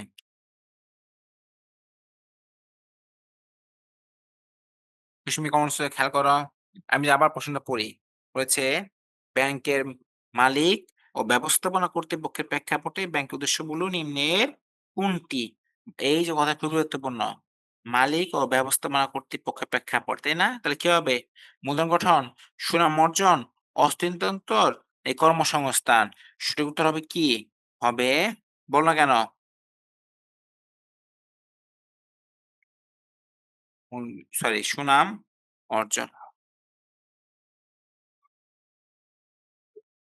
চলো যে আমরা এর পরের শ্রেণীতে যাই। দেখো ৭ নম্বর প্রশ্নে কি বলেছে? মালিক ও ব্যবস্থাপনা কর্তৃপক্ষের প্রেক্ষাপটে ব্যাংকের উদ্দেশ্য কয়টি? এই যে একটু আগে বললাম না যে এটা প্রশ্ন পরীক্ষার সময় কি? শতকরা ৯৭ ভাগ। তা তোমরা যারা ক্লাস করেছো এখন অব্দি আমার সাথে শেয়ার করো কমেন্টস করে যে মালিক ও ব্যবস্থাপনা কর্তৃপক্ষের প্রেক্ষাপটে ব্যাংকের উদ্দেশ্য কয়টি? ৪ টি, ৬ টি, ৭ টি না ৮ টি? সঠিক উত্তর কি হবে? মালিক ও ব্যবস্থাপনা কর্তৃপক্ষের প্রেক্ষাপটে ব্যাংকের কি উদ্দেশ্য কয়টা? ৪ টা, ৬ টা, ৭ টা না ৮ টা? আমি ধরে নিচ্ছি কয়টা মেক্সিমাম সেটা কয়টা ছিল? সেটা হবে স্যার ৮ টা আমি ধরে নিচ্ছি। বই খুঁজলে ভালো বিস্তারিত জানা যাবে। চলো আমরা ৮ নম্বর প্রশ্ন যদি পড়ি। বলেছে সুখী এ ব্যাংকে গিয়ে তার বাবার হিসাবে স্থিতির পরিমাণ জানতে চাইলে ব্যাংক কর্তৃপক্ষ অসম্মতি জ্ঞাপন করে। এছাড়া ব্যাংক অনুসরণ করেছেন এটা কি হয়? এটা গোপনীয়তা নীতি, না স্বচ্ছতা নীতি, না সাবধানতা নীতি, না উদ্দেশ্য নীতি? শুরুতে কি হবে? শুরুতে হবে স্যার এই যে এটা গোপনীয়তার নীতি। কেমন? তার মানে গোপনীয় নীতি ব্যাংকে গিয়ে তার বাবার হিসাবের স্থিতির পরিমাণ আনতে চাইলে ব্যাংক কর্তৃপক্ষ আমানত কি করলো? জ্ঞাপন করে। এক্ষেত্রে ব্যাংক অনুসরণ করেছে কাকে? গোপনীয়তার নীতিটাকে। বাকিগুলা এই যে নিরাপত্তা নীতি, সাবধানতা নীতি, উদ্দেশ্য নীতি এগুলো এখানে খুব একটা বেশি আসে না। সম্ভাবনা খুবই কম। এই ২ টা প্রশ্ন একদম সহজ। বিষয় ৯ আর ১০ এই ২ টা কি আমরা করে দিতে হবে? না তোমরা নিজেরাই করতে পারবা? কমেন্টস করো। কেমন? চলো তোমাদের আমি ১ মিনিট সময় দিলাম প্রশ্নটা ভাবার জন্য। ১ মিনিটের মধ্যে সবাই প্রশ্নটা ভাবো, ভেবে আমাকে উত্তরটা দিয়ে জানাও। আমি তোমাদের কমেন্টস এর আশায় অপেক্ষায় বসে আছি। সুষ্ঠুভাবে পরিচালনার জন্য কোনটি প্রয়োজন? এই যে ব্যাংক কার্যক্রম আছে না? এগুলো সুষ্ঠুভাবে পরিচালনা করার জন্য আসলে কোনটি প্রয়োজন? আর্থিক সচ্ছলতা না প্রয়োজন আছে কিন্তু আসলে অতটা প্রয়োজন নাই। মুনাফা অর্জন না, খেয়াল করে নিরাপত্তা বিধান না। তাহলে আসবে কি? দক্ষতা অবলম্বন। তার মানে কি? ব্যাংক কার্যক্রম সুষ্ঠুভাবে পরিচালনার জন্য কোনটা প্রয়োজন লাগবে?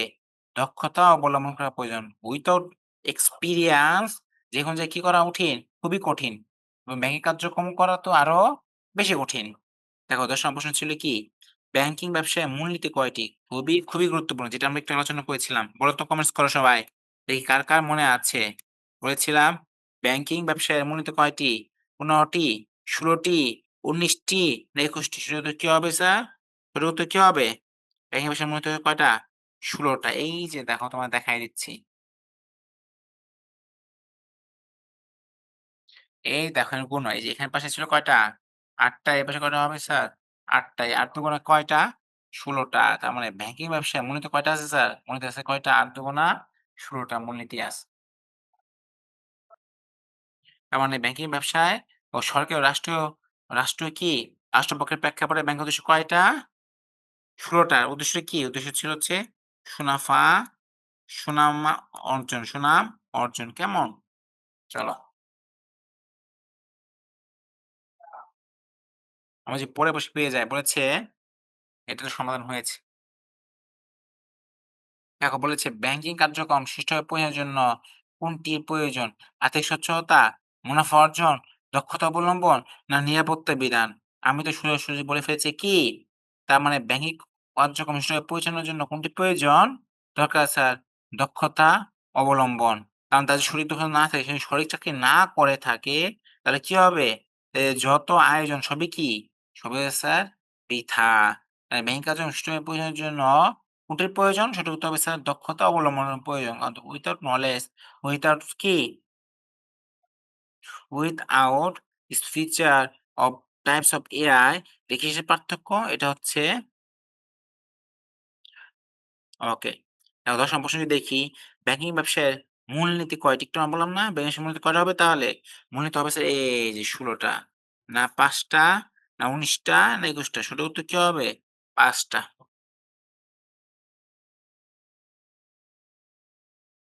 দেখো যে আমরা ১১ নম্বর প্রশ্ন যদি পড়ে নেই, কি বলেছে?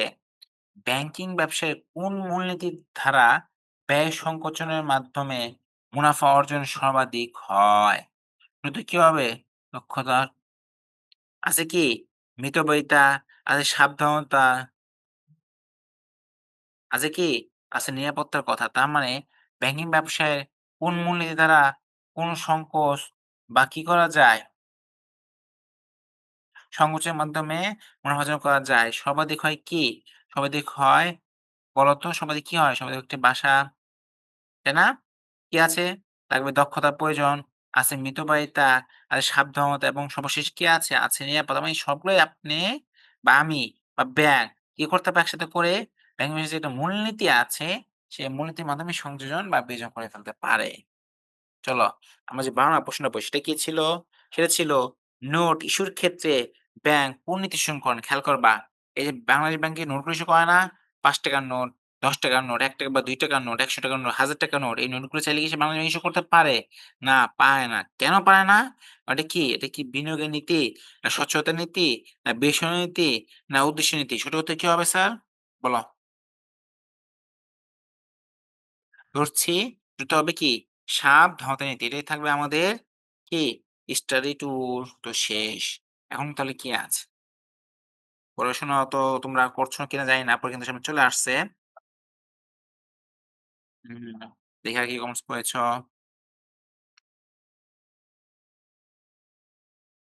নুসাইবা অনেকক্ষণ পরে, হ্যাঁ? ৯ এর গ ১০ এর ৪ ঠিক আছে। দেখি বাকিদের কি অবস্থা?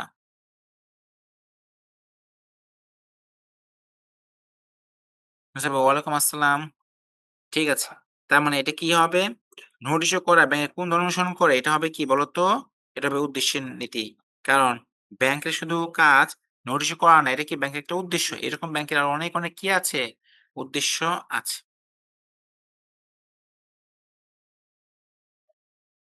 আর ওই যে ১১ নম্বর প্রশ্নের পর কি বলছে? ব্যাংকিং ব্যবসায়ের দেখো ব্যাংকিং ব্যবসায়ের কোন মূলনীতির দ্বারা কোন ব্যয় সংকোচনের মাধ্যমে নতুন মুনাফা অর্জন সর্বাধিক হয়? সেটা কি? সেটা হবে মিতব্যয়িতা নীতি। তার মানে কি হয়? ব্যয়টা সংকোচন করে সর্বোচ্চ মুনাফা অর্জন করতে হবে। এটা হচ্ছে মিতব্যয়িতা নীতি। এরপর কি ছিল? এই যে বললাম নোট ইস্যুর ক্ষেত্রে ব্যাংক কোন নীতি অনুসরণ করে? ব্যাংক অনুসরণ করে উদ্দেশ্যের নীতি। চলো এরপর যে আমরা যাই ১৩ নম্বর প্রশ্নে সেখানে কি আছে? বলেছে বৈদেশিক বাণিজ্য, ঋণদান, নোট ইস্যু ইত্যাদি ক্ষেত্রে ব্যাংক কোন ধরনের নীতি অনুসরণ করে? উন্নয়ন নীতি, সেবার নীতি, বিবেচনা নীতি নাকি বিনিয়োগের নীতি? সঠিক কি হতে পারে? চলো। যদি বলছে বৈদেশিক বাণিজ্য, ঋণদান ওই ওয়ার্ডগুলো খেয়াল করো। বৈদেশিক বাণিজ্য, ঋণদান, নোট ইস্যুতে ক্ষেত্রে ব্যাংক কোন নীতি ইউজ করে? সেটা হবে স্যার বিশেষায়নের নীতি। একদম বিশেষায়ন নীতি দিলেই কি সঠিক উত্তর ১-১ পেয়ে যাবা। এরপর বলছে তারল্য নীতি ব্যাংক ব্যবসায়ের কোন ধরনের নীতি? এটা খেয়াল করা গুরুত্বপূর্ণ। তার মানে যেটা ব্যাংক ব্যবসায় কোন ধরনের নীতি? এই বিশেষ নীতি, না প্রধান মূলনীতি, না অন্যতম মূলনীতি, না অপরিহার্য মূলনীতি? কোনটা হবে বলো? এই তার মানে এটা ব্যবসায় কি? আমি যেটা জানি এটা কি? এটা একটা অন্যতম মূলনীতি। তাও তোমাদের আমি একবার কি করি? সাবধানস্বরূপ স্ক্রিন শেয়ার করে দেখাই, তোমরা দেখতে পাবা ভালোভাবে। দেখো এই যে আমি এখানে একটা পিডিএফ নিয়ে আমি তোমাদের বিস্তারিত পড়াইছিলাম না? নীতিগুলো একটু ছোট, ছোট করে দাগিয়ে পড়াইছিলাম। দেখতে পাচ্ছ?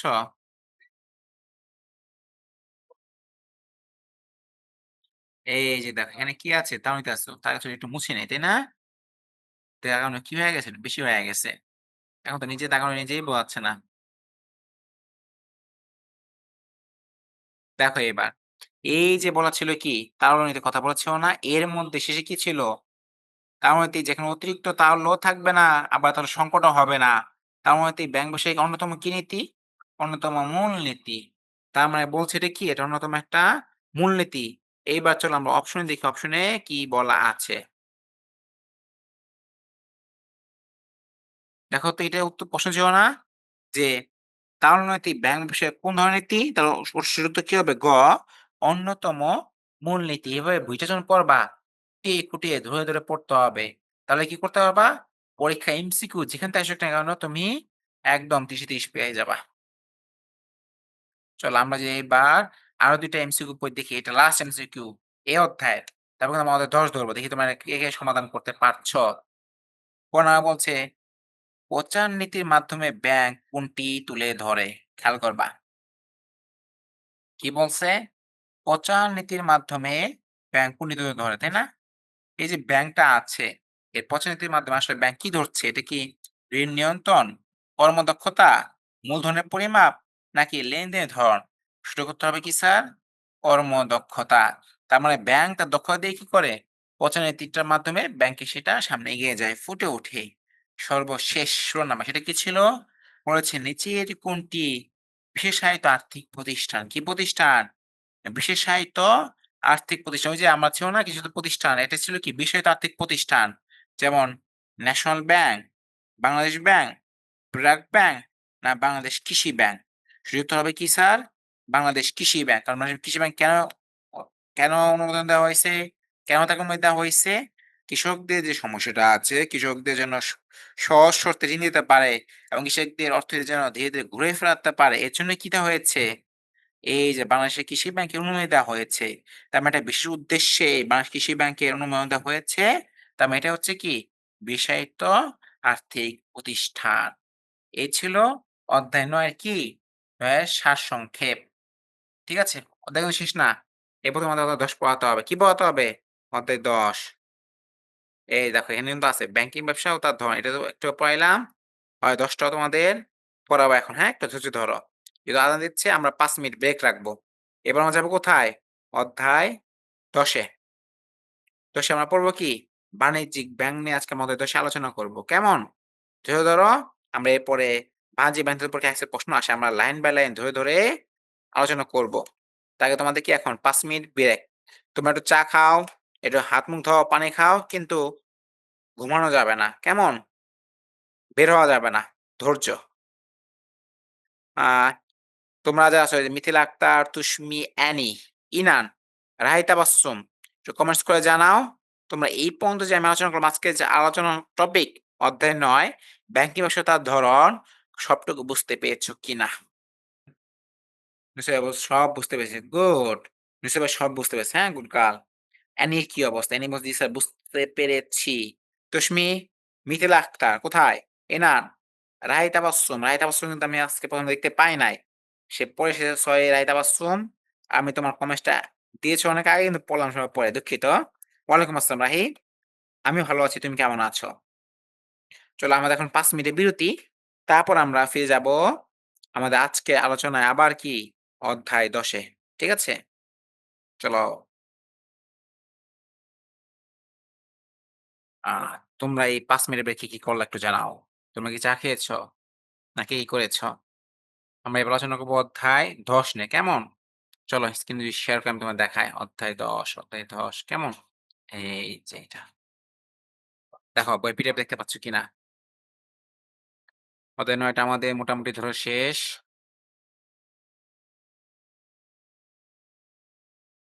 এইবার আমরা যাবো যেখানে কোথায় জানো? ওই যে অধ্যায় ১০ এ। ঠিক অধ্যায় ৯ পরে হচ্ছে কি অধ্যায় ১০ এই যে বাণিজ্যিক ব্যাংক ও তার পরিচিতি। দেখতে পাচ্ছেন? একটু কমেন্টস করো। একদম ধরে, ধরে আজকে এখানে আলোচনা হবে। বই থেকেই ধরবো আজকে যাও। কোথায়? রাহি তাবাসসুম, অ্যানি,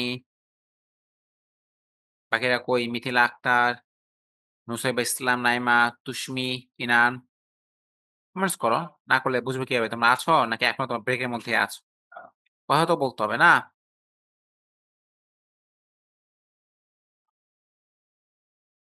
দেখো চলো। আমরা এদের একটু পড়ি। এই যে বলতে না বলতে একজন কিন্তু কমেন্টস করে ফেলেছে। কে সেটা? দেখি তো কে? হ্যাঁ, নুসাইবা। হ্যাঁ, নুসাইবা চলে এসেছে। ওকে। মিথিলা কই? মিথিলা এনি? কই আসো। ৫ মিনিট সময় শেষ। শুরু করতে হবে। এটা শেষ করে দিব। এইটা এই চ্যাপ্টার শেষ করতে পারলেই, সেটা শেষ করতে পারলেই কি তোমাদের আজকের মতো ছুটি। ক্লাস এটা শেষ হয়ে যাবে। এখন না, এই চ্যাপ্টার শেষে। এখন না, এই চ্যাপ্টার কি? শেষে। চলো আমরা যে শুরু করি। এনি চলে এসেছে। Okay good. এনিও চলে আসছে। এবার বাকি আছে কে? মিথিলা, তুশমি, ইনান, রাবিতা বাচ্চুম, রফিকুল। আসো, জলদি আসো। আমরা শুরু করব। আহ দেখুন, এটা যেটা আমরা করব, আমরা এই দশমাটা যে খুব গুরুত্বপূর্ণ, আমরা গুরুত্বপূর্ণ বিষয়গুলো কি করি? অবশ্যই স্লাইড করে আলাদা করে পয়েন্ট করলে বোঝা যায় না। অনেকগুলো ছুটে যায়। স্লাইডে কেবল শুধু গুরুত্বপূর্ণ বিষয়টা থেকে থাকে, তাই না? যেহেতু এই দশমাটা এতটাই গুরুত্বপূর্ণ, এর মধ্যে লাইনই গুরুত্বপূর্ণ। এজন্য কি করব এটা বই থেকে ধরে, ধরে দাগিয়ে, দাগিয়ে করব। চলো। যেমন অধ্যায় কি এটা? ১০ম কি বলেছে? বাণিজ্যিক ব্যাংক ও তার পরিচিতি। তার মানে এইটা জানার আগে জানতে হবে কি? জানতে হবে এই অধ্যায় শেষে আমরা কি জানবো? দেখো এখানে নিচে সুন্দর মতো দেওয়া আছে। দেখতে পাচ্ছ? এই যে এই অধ্যায়ে পাঠ শেষে আমরা মানে এই অধ্যায়টা পড়ার পর আমরা আসলে কি, কি শিখতে পারবো? কোথায় জানতে পারবো বাণিজ্যিক ব্যাংকের ধারণা। এই যে বাণিজ্যিক ব্যাংক বলতে কি বোঝায়? এটার ধারণা এবং এর পরিচিত কি করতে পারবো? ব্যাখ্যা করতে পারবো। এরপর জানতে পারবো বাণিজ্যিক ব্যাংকের উদ্দেশ্য। বাণিজ্যিক ব্যাংকের উদ্দেশ্য কি? এরা কি করতে চায়? এদের পারপাস টা কি? এটাও আমরা জানতে পারবো। এরপর জানতে পারবো বাণিজ্যিক ব্যাংকের কার্যাবলী। তার মানে ১ম এ জানবো বাণিজ্যিক ব্যাংক ধারণা, পরিচিতি, ইতিহাস। পরে জানবো বাণিজ্যিক ব্যাংকের উদ্দেশ্য এবং এরপর জানবো বাণিজ্যিক ব্যাংক আসলে কি কাজ করে? এটা কার্যাবলীগুলো কি আমরা জানতে পারবো। এরপর আমরা জানতে পারবো বাণিজ্যিক ব্যাংকের আয় ও ব্যয়ের খাতসমূহ চিহ্নিত করতে হবে। যে বাণিজ্যিক ব্যাংক যে আয় করে, কই থেকে আয় করে? আর যে ব্যাংক যে ব্যয় করে, কই থেকে ব্যয় করে।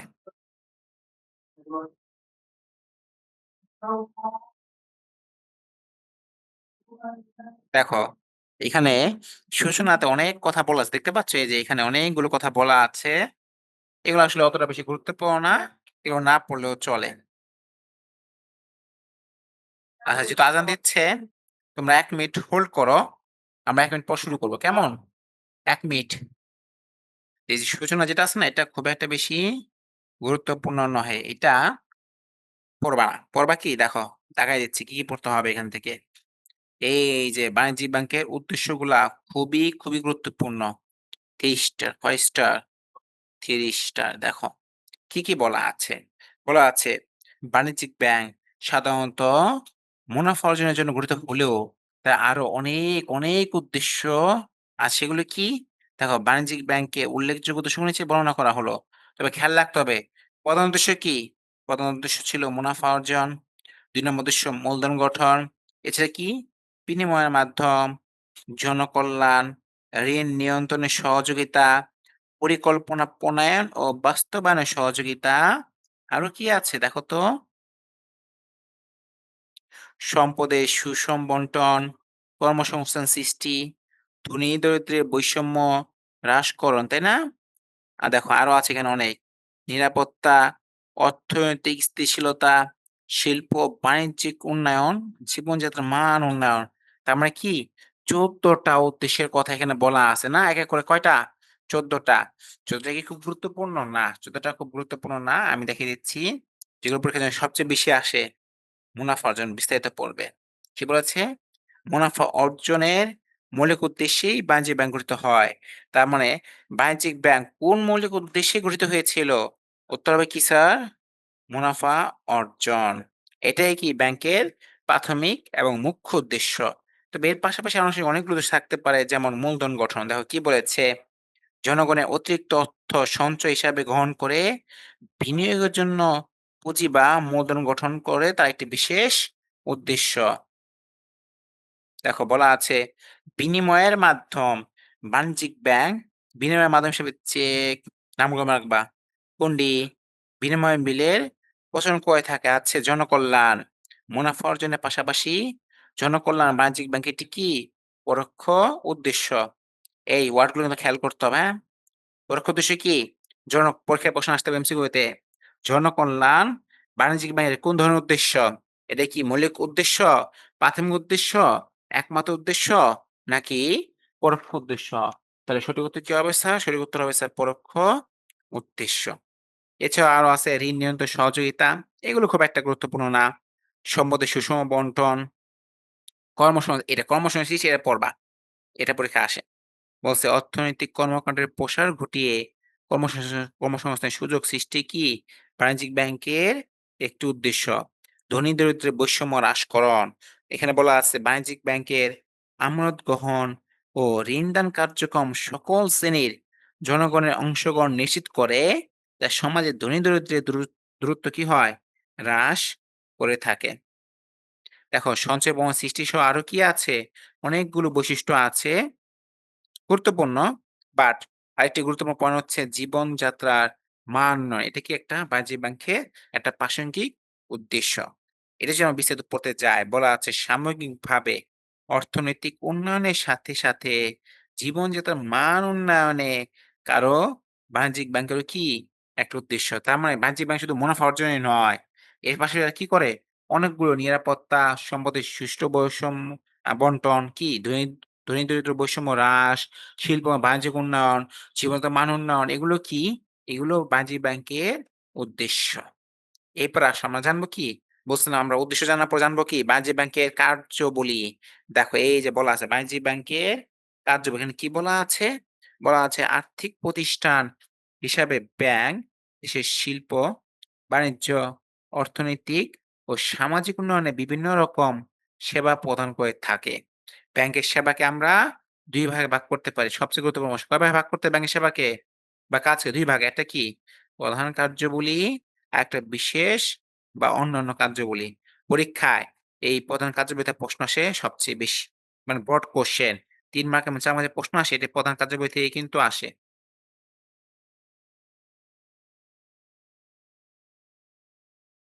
দেখো, প্রধান কার্যাবলী কি ছিল? ১ম এ আছে আমানত গ্রহণ ও সুদ প্রদান। মানে যেগুলো কাজগুলো ব্যাংক প্রধানত করে থাকে। এছাড়া ব্যাংক তেমন কোন কাজ করলেও এইগুলোকে তারা কি সবচেয়ে বেশি গুরুত্ব দেয়। মূলধন গঠন, আচ্ছা ঋণ মঞ্জুর ও সুদ গ্রহণ। ৩ টা গেল এখানে, তাই না? নিচে আরো আছে। দেখো আছে ঋণ আমানত সৃষ্টি, বিনিময়ের মাধ্যম সৃষ্টি, নোট ইস্যু কয়টা? এখানে গিয়েছে ৬ টা, আরো আছে।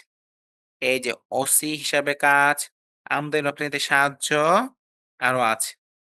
দেখো, সরকারি কোষাগার হিসেবে কাজ করে আর বিনিময়ে বিল ভাঙানো। তার মানে এই যে ১১ টা পয়েন্ট বা ১১ টা কাজের কথা বললাম, ১১ টা কি? ১১ টা হচ্ছে বাণিজ্যিক ব্যাংকের প্রধান থেকে প্রধানতম কার্যবলী। সকল বাণিজ্যিক ব্যাংক ১১ টা কাজ অবশ্যই করে থাকে। এখন এখানে কি আমরা সব পড়ব? না। সব তোমরা পড়বা না। তবে এখান থেকে কিছু বৈশিষ্ট্য বা কিছু কাজ মানে এগুলো কি খুব বিস্তারভাবে পড়তে হবে। তার মানে আমি দাগ দিয়ে দিচ্ছি কোনগুলো তোমরা করবা। যেমন আমদানি-রপ্তানির সাহায্য। এটা একটু বিস্তারিত পড়বা। কোচ হিসেবে কাজ, এটা একটু কি করবা? বিস্তারিত করবা। আমি দাগিয়ে দিব কোনগুলো বিস্তারিত পড়তে হবে। এই যে ঋণ আমোদ সৃষ্টি, এটা বিস্তারিত পড়তে হবে। বিনিময়ের মাধ্যম সৃষ্টি, এটা পড়তে হবে। আর কি আছে? তুমি বিস্তারিত বলো, আমি দাগিয়ে দিচ্ছি। এই যে আমানত গ্রহণ ও সুদ প্রদান, এটা একটু বিস্তারিত দেখতে হবে। কেমন? এই যে এইটা ১ম পয়েন্টটা। মূলধন গঠনের পর দরকার নাই, ঋণ মঞ্জুর ও সুদ প্রদান, এটাও কি একটু বিস্তারিত পড়বা। চলো আমরা তাহলে সংক্ষেপে জেনে নেই আমানত গ্রহণ ও সুদ প্রদান বলতে আসলে কি বোঝায়। বলেছে আমানতকারীর নিকট হতে তাদের সঞ্চয় বিভিন্ন প্রকার চলতি, সঞ্চয়ী ও স্থায়ী আমানত হিসাবে গ্রহণ করে ব্যাংকের এটি প্রধান কাজ। তোমরা কি এখানে এটা জানো? যে চলতি, সঞ্চয়ী ও স্থায়ী বলতে আসলে কি বুঝায়? হিসাব বলতে অ্যাকাউন্টস, তাই না? তোমাদের কোন স্টুডেন্টস অ্যাকাউন্ট আছে কিনা? ব্যাংক অ্যাকাউন্ট আছে কিনা আমাকে কমেন্টস করে কিন্তু অবশ্যই জানাবা। তোমাকে চলতি, সঞ্চয়, স্থায়ী হিসাবটা বুঝো কিনা? হিসাব বলতে আসলে কি বুঝায়? কমেন্টস করো। আমি আলোচনা চালিয়ে যাচ্ছি। বলেছে সঞ্চয়ী ও স্থায়ী হিসাবের আমানতকারী জমার অর্থের উপর ব্যাংক নির্দিষ্ট হারে সুদ প্রদান করে থাকে। যেমন চলতি হিসাবে কি সুদ প্রদান করা না হলেও সে অন্য কোনো কিছু সুযোগ সুবিধা দেওয়া হয়। মনে বলছি খুব একটা গুরুত্বপূর্ণ, এটা পড়ার দরকার নাই। কেটে দিলাম। চাইলে বাসায় পড়ে নিতে পারো। তবে ঋণ মঞ্জুর ও সুদ গ্রহণটা কিন্তু খুব গুরুত্বপূর্ণ। দেখো পাশে স্টার মার্ক দিয়ে রেখেছি। এটা আমরা একটু বিস্তারিত দেখব। কি বলা আছে? বলা আছে ব্যাংক জনগণের নিকট হতে সঞ্চিত অর্থ আমানত হিসেবে গ্রহণ করে সেই অর্থ ঋণ গ্রহীতাদের বিভিন্ন মেয়াদে ঋণ হিসেবে প্রদান করে। ঋণ প্রদান করা ব্যাংকের একটি গুরুত্বপূর্ণ কাজ। কারণ ঋণ গ্রহীতাদের ঋণ দিয়ে ব্যাংক একদিকে যেমন উৎপাদনমুখী কাজে সহায়তা করে, আবার অন্যদিকে সেই ঋণের উপর যে সুদ আদায় করে তা ব্যাংকের আয়ের প্রধান উৎস। তার মানে প্রশ্ন এর আসতে পারে ব্যাংকের আয়ের প্রধান উৎস কোনটি? উত্তর হবে কি? ঋণের উপর যে ব্যাংক যে সুদ আদায় করে সেটাই কি? ব্যাংকের আয়ের প্রধান একটি উৎস। এছাড়াও বলা আছে ব্যাংক আমানতকারীদের যে হারে সুদ প্রদান করে, ঋণ গ্রহীতার নিকট থেকে তার অধিকতর হারে সুদ আদায় করে। এই যে নিট বা প্রকৃত সুদ যা ব্যাংকের কার্য পরিচালনায় আয়ের একটি অংশ। দেখো, এই যে ঋণ আমানত সৃষ্টি, এইটা খুবই গুরুত্বপূর্ণ। পরীক্ষায় এখান থেকে প্রশ্ন আসবে বলে দিলাম।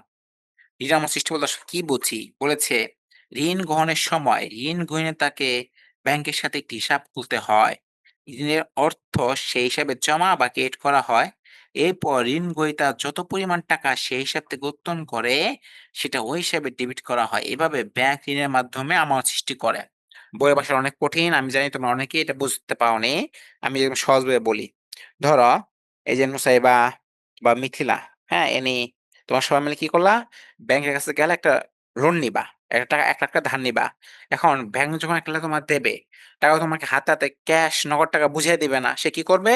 বলবে, "ঠিক আছে মিথিলা তুমি আমার বা তুষ্মি আপনারা সবাই মিলে আমার এখানে একটা ব্যাংক অ্যাকাউন্ট খুলেন।" তোমরা ব্যাংক অ্যাকাউন্ট খুললা। এইবার ব্যাংক তোমাদের লোনটা যদি পাস হয়, অ্যাপ্রুভ হয়ে যায়, ওই ৳১,০০,০০০ টাকা কি করবে? তোমার যে ব্যাংক অ্যাকাউন্ট আছে, ব্যাংক অ্যাকাউন্ট টাকাটা ডিপোজিট করে দিবে। দেখছো? তার মানে ব্যাংক তোমাকে লোন দিল, ঋণ দিল। সে ঋণটা আবার আমানত হিসাবে কিন্তু ব্যাংক তার কাছেই তোমাদের অ্যাকাউন্টে জমা রেখে দিচ্ছে। দেখো, তার মানে ঋণের টাকাও কি হয়ে যাচ্ছে? ব্যাংক আমানত হিসাবে রূপান্তর করে ফেলছে, ব্যবহার করতে পারছে। এটাই হচ্ছে ঋণ আমানত সৃষ্টি। তারপরে যে বলা আছে বিনিময়ের মাধ্যম সৃষ্টি, এগুলো সহজ পারবা। দেখো এই যে ওসি হিসাবে কাজ, এটা গুরুত্বপূর্ণ দেখে নিবা। বাণিজ্যিক ব্যাংকগুলো তাদের মক্কেলদের সম্পত্তির ওসি বা ট্রাস্টি, হ্যাঁ? এবং সংস্থার আর্থিক সচ্ছলতার সার্টিফিকেট প্রদান করে থাকে। কিছু ব্যাংক কি করে আমাদের গ্যারান্টি নেয় যে, "না, এ ভালো। একে বাকিরা লোন দিতে পারো।" এটাকে বলে ওসি হিসাবে কাজ। আমদানি রপ্তানির সাহায্য। সেখানে কি বলেছে?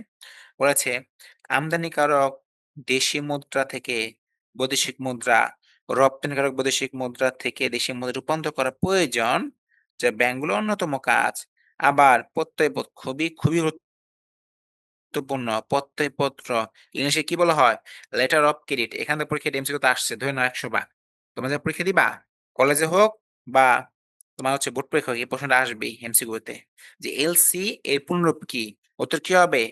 Letter of credit. দয়া করে এরা খাতার মধ্যে কি করে? একটা নোটস রাখো বা একটা স্ক্রিনশট রেখে রাখো। যে মামুন স্যার বলেছিল যে এলসি কি? এলসি পূর্ণরূপটা পরীক্ষায় আসে। এলসি মানে হচ্ছে লেটার অফ ক্রেডিট। এগুলা বাসায় আরো বিস্তারিত দেখে নিবা। তার মানে আমার প্রধান কার্যাবলী পড়া শেষ। এইবার আসো বিশেষ বা অন্যান্য কার্যাবলী। পরীক্ষায় মূলত বাণিজ্য ব্যাংক থেকে প্রধান কার্যাবলী থেকেই প্রশ্ন বেশি হয়ে থাকে। তারপরেও এমসিকিউর জন্য এবং বাকি বোর্ড কোয়েশ্চেন সিকোয়েন্স করার জন্য কি করব? আমরা একটু সংক্ষেপে বিশেষ ও অন্যান্য কার্যাবলীগুলা খেয়াল রাখবো। তবে প্রধান কার্যাবলী অবশ্যই মুখস্থ রাখতে হবে কিন্তু এই যে ১১ টা পয়েন্ট। দেখো বিশেষ বর্ণনা কার্যক্রমে কি আছে? মূলধন বিনিয়োগ, আছে অর্থনৈতিক উন্নয়নের ভূমিকা, অর্থ স্থানান্তর, অর্থের নিরাপত্তা প্রদান। এগুলো কি ধরনের কাজ? এগুলো বাণিজ্য ব্যাংকের বিশেষ ধরনের কাজ বা অন্যান্য কাজের মধ্যে আছে পরামর্শ দান, কর্মসংস্থান, ঋণ নিয়ন্ত্রণ, কৃষি উন্নয়ন, হ্যাঁ? আরো আছে দেখো শিল্প উন্নয়ন ও আঞ্চলিক উন্নয়ন। এই যে ১০ টা পয়েন্ট এগুলো ব্যাংকের কি ধরনের কাজ? বাণিজ্য ব্যাংকের এগুলো হচ্ছে অন্যান্য, হ্যাঁ? বা বিশেষ ধরনের কাজ। এগুলো প্রধান কার্যাবলীর মধ্যে অন্তর্ভুক্ত নয়। এইবার আসো। এরপর কি বলা আছে? দেখো, বাণিজ্যিক ব্যাংকের তহবিল উৎস, তাই না? এই যে বাণিজ্যিক ব্যাংক তুষ্মি না মিথিলা কে যেন আমাকে বলল যে, "না, বাণিজ্যিক ব্যাংকের আসলে কোন টাকা নাই। ব্যাংক নিজের টাকা বলতে কিছু নাই। ব্যাংক আমাদের কাছে টাকা নিয়েই সে ব্যবসা করে।" তাহলে এই যে ব্যাংক যে ব্যবসা করবে, তাই না? ও টাকা পাবে কই থেকে? টাকা ও কই থেকে পায়? ও এত লক্ষ কোটি টাকার ব্যবসা করে, কিভাবে করে? ওর ফান্ড এর সোর্স কি? ওর তহবিলের উৎসটা কি? আবার কে কমেন্টস করল? তুষ্মি। তুষ্মি চলে এসেছে। স্যার আচ্ছা ঠিক আছে। সরি তুষ্মি। আচ্ছা তুষ্মি মানে অন্য কেউ বলছে। হয়তো মিথিলা বলছে বা নুসাইবা বলেছে। কেউ না কেউ তো বলেছে। ভাল লাগলো। তুষ্মি কিন্তু অ্যাক্টিভ। ও মনোযোগ দিয়ে আমার কথা শুনছে। যেই দেখছে না ও এই কথা বলে নাই, সাথে কি করছে? রেসপন্স করছে, রিঅ্যাক্ট করছে। না স্যার আমি এটা বলি নাই। Okay good girl. দেখো বাণিজ্যিক ব্যাংকের তহবিল উৎসগুলো কি আছে? বলছে পরিশোধিত মূলধন, আছে সংগৃহীত তহবিল, আছে আমানত, হ্যাঁ? আরো কি কিছু আছে? আছে ধার গ্রহণ। এই যে ৪ টা আছে না? এই ৪ থেকে ব্যাংক কি করতে পারে? তার যে ফান্ড, যে তোমার যে তহবিল সেটা সে কি করে? সংরক্ষণ করে ফেলে। যেমন আমি যদি একটু বিস্তারিত বলে ফেলি। চলো, পরিশোধিত মূলধন বলতে কি বোঝায়? আমরা একটু জেনে নেই। বলেছে ব্যাংকের প্রাথমিক ও প্রধান উৎস হচ্ছে পরিশোধিত মূলধন। অংশীদারি কারবারি প্রতিষ্ঠান হলে মালিকগণ নিজেরা মূলধন সরবরাহ করে এবং যৌথ মূলধনী প্রতিষ্ঠান হলে শেয়ার ইস্যু করে মূলধন গঠন করা হয়। আর সংগঠিত তহবিল কোনটা? এই যে প্রতি বছর ব্যাংক যে মুনাফা করে, সেই মুনাফার একটি অংশ শেয়ার হোল্ডার বা মালিকের মধ্যে বন্টন না করে ভবিষ্যতের জন্য সঞ্চয় করে রাখা হয়, তাকে হচ্ছে কি সংরক্ষিত তহবিল বলে। এই অর্থ ভবিষ্যতে মূল হিসেবে ব্যবহার করা হয়ে থাকে। দেখো এই সময় তহবিল এগুলো না পরীক্ষার সময় হয়তো নাও আসতে পারে। কিন্তু এই কনসেপ্ট গুলা বোঝা অত্যন্ত আবশ্যক। কারণ তোমরা যখন কলেজে ভর্তি হবা, বিশ্ববিদ্যালয়ে যাবা এবং আগামী দিনগুলোতে এই সময় তহবিল কথাটা ঘুরে ফিরে অনেকবার পাবা। এগুলো খুব গুরুত্বপূর্ণ। আছে আমানত, তাই না? এই যে তোমার আমার যে টাকাটা আছে না? ব্যাংক আমানত হিসেবে গ্রহণ করে। দেখো বলা আছে, বাণিজ্যিক ব্যাংকের তহবিলে একটি গুরুত্বপূর্ণ বাজেট উৎস হচ্ছে কি আমানত। ব্যাংক বিভিন্ন মেয়াদে যথা চলতি, সঞ্চয়ী, স্থায়ী আমানত গ্রহণ করে থাকে, যা আমানতকারীর একত্রে তুলে নেয় না। ফলে ব্যাংক এ অর্থ ঋণ অথবা বিনিয়োগ হিসাবে ব্যবসায় খাটিয়ে মুনাফা অর্জন করে থাকে। আর এটি কি ছিল? ধার গ্রহণ। দেখো বাণিজ্যিক ব্যাংকসমূহ কেন্দ্রীয় ব্যাংক এবং অন্যান্য বাণিজ্যিক ব্যাংক থেকে কি করতে পারে? ঋণ নিতে পারে। আবার সিকিউরিটি বা ঋণপত্র বিক্রি করেও মুদ্রা বাজার হতে তহবিল সংগ্রহ করে থাকে। তার মানে এই ৪ টা উৎস দিয়ে কি করে? বাণিজ্যিক ব্যাংক তার অর্থনৈতিক উৎস ঠিক করে থাকে। দেখো, আমরা যদি দেখি এতক্ষণ জানলাম বাণিজ্যিক ব্যাংক কিভাবে কি করে?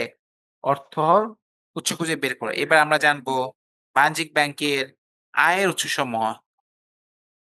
এখানে পয়েন্টগুলো এন্টার করে কি করবা? পড়ে ফেলবা। যেমন আছে ঋণের সুদ। দাঁড়াও আমি একটু সাউন্ড একটু হালকা চাপিয়ে দিয়ে আসি। একটু ১ মিনিট। বাণিজ্যিক ব্যাংকে কোন জায়গা থেকে সে আসলে আয় করতে পারে? দেখো, আছে কি? ঋণের সুদ। এই যে ব্যাংক থেকে আমরা ঋণ নেই, এখান থেকে ব্যাংক কি করে? ব্যাংক তার আয় হয়। এই টাকায় কিন্তু ব্যাংক চলে। আছে বিনিয়োগ, বিল বাট্টাকরণ, ব্যাংক ড্রাফট, দেখতে পাচ্ছ? ট্রাভেলার্স চেক, প্রাপ্ত কমিশন, আছে যোগাযোগ, লকার ভাড়া, প্রতিনিধিত্ব এগুলো থেকে ব্যাংক কি করে? আয় করে। হিউজ পরিমাণ অনেক টাকা সে আয় করে নেয়। শেয়ার ক্রয় বিক্রয়ের মধ্যস্থতা, বৈদেশিক বিনিময়, আমদানি রপ্তানি, বাণিজ্য। পরীক্ষায় কিন্তু এখান থেকে কি আসে? প্রশ্ন আসে। এই ১০ টা পয়েন্টে কি হয়? বাণিজ্যিক ব্যাংকগুলো আয় করে থাকে। আরো আছে দেখছো? এজেন্সি ট্রাস্টের জন্য কাজ করে। এছাড়া প্রত্যয়পত্র হিসাবেও ব্যাংক যে কাজগুলো করে থাকে এর মাধ্যমে ব্যাংক বিপুল পরিমাণ অর্থ কি করে? ইনকাম করে। এতেই ব্যাংক তার সকল পরিচালনা খরচ মিটিয়েও কি হয়? লাভ করে থাকে। দেখো, আয় জানলাম, এবার আমরা জানবো বাণিজ্যিক ব্যাংকগুলো কি হয়? ব্যয়ের খাতসমূহ। ব্যাংক শুধু আয় করে, ব্যয় করে না এমনটা না। ব্যাংক আয়ও যেমন করে, ব্যয়ও করে। দেখো এখানে কিছু কি আছে? বাণিজ্যিক ব্যাংক খরচের কথা বলা আছে। দেখতে পাচ্ছ?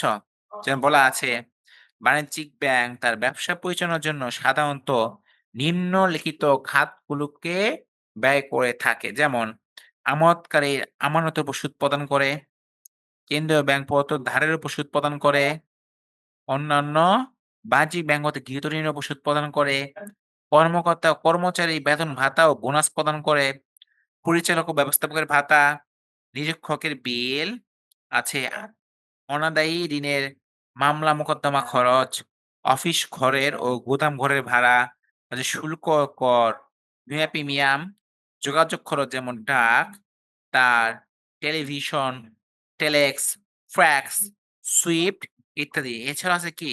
বিজ্ঞাপন খরচ। দেখো আছে কর্মীদের প্রশিক্ষণ খরচ। বুঝতে পেরেছো কিনা বলো? হুম, আচ্ছা এটা যদি বুঝে থাকো, দেখো তো আমাদের বোর্ড বইয়ে কিছু কি আছে? এমসিকিউ আছে না? দেখো এই ১ নম্বর এমসিকিউটা কে সলভ করতে পারে আমাকে বলো? যে বাণিজ্যিক ব্যাংকের আয়ের উৎস কোনটি? লকার ভাড়াতে কি ব্যাংক আয় করে? শুল্ক, কর, বিমা প্রিমিয়াম না নিরীক্ষর বিল? বলো সঠিক উত্তর কোনটা হবে? এটা বলতে পারলে, যে বলতে পারবে তার ছুটি। সবাই মনে হয় ঘুমাইয়া পড়ছে, তাই না? সব দুষ্ট বাচ্চাগুলো ঘুমাইয়া পড়ছে। শুনতে পাচ্ছে না, রেসপন্স করছে না এখন। এই যে বলতে আবার ২ টা কমেন্ট চলে আসলো। কে? হ্যাঁ, আমাদের সবার প্রিয় তুষ্মি। বলছে ক হবে। আচ্ছা লকার ভাড়া। গুড। তুষ্মি ঠিক বলেছ। আ রফিকুলও বলছো কি ক। ঠিক আছে, দ্যাটস গুড। নুসা বলছো কি? হ্যাঁ, ১০ এর মধ্যে অনেক সহজ। আসলে অনেক সহজ। এখান থেকে কিন্তু পরীক্ষায় প্রশ্ন আসে একদম সহজ। হাতে গোনা বিষয়। ইনানো কি আছে? No sir, I am here. Okay, that's fine. কিন্তু তুমি ডি বললা কেন? উত্তর কি হবে? উত্তর হবে ক, লকার ভাড়া। ঠিক আছে? দেখো এখানে কি আছে? একটা করে বাকি এমসিকিউ গুলো বলা আছে, এগুলো কি করবা? বাসায় সুন্দর করে একটা করে কি করবা? দেখে ফেলবা। এবার আছে সিকিউ। এই সিকিউ গুলা প্র্যাকটিস করতে হবে। আমি আজকে ক্লাসে লেকচার শিটটা তোমাদের দিয়ে দেব সবাইকে। তোমাদের ওয়েবসাইটে পেয়ে যাবা। লেকচারটা আমি তোমাদের কিছু হোমওয়ার্ক বা অ্যাসাইনমেন্ট দিয়ে দেব। সেখানে কিছু এমসিকিউ থাকবে, আবার কি থাকবে? সৃজনশীল প্রশ্নও থাকবে। তোমরা যেটা করবা, বাসায় আমি তোমাদের সবাইকে ৫০ টা করে ১০০ টা এমসিকিউ দিয়ে দিব ২ টা অধ্যায়ের উপরে, এবং ১০ টা করে ২০ টা বা ৫০০ করে ১০ টা সৃজনশীল প্রশ্ন দিয়ে দিব। তোমরা এগুলো বাসায় প্র্যাকটিস করবা, দেখবা ভালো কিছু করতে পারবা। ঠিক আছে? চলো, আজকে এই পর্যন্তই। বিশাল লম্বা ১ ঘন্টা ২৫ মিনিট প্যাক করলাম, হ্যাঁ? ঠিক আছে। থাকো তাহলে। দেখা হবে আগামীকাল অন্য কোনো টপিকে। শুভরাত্রি। সবাই ডিনার করে নাও। আল্লাহ হাফেজ।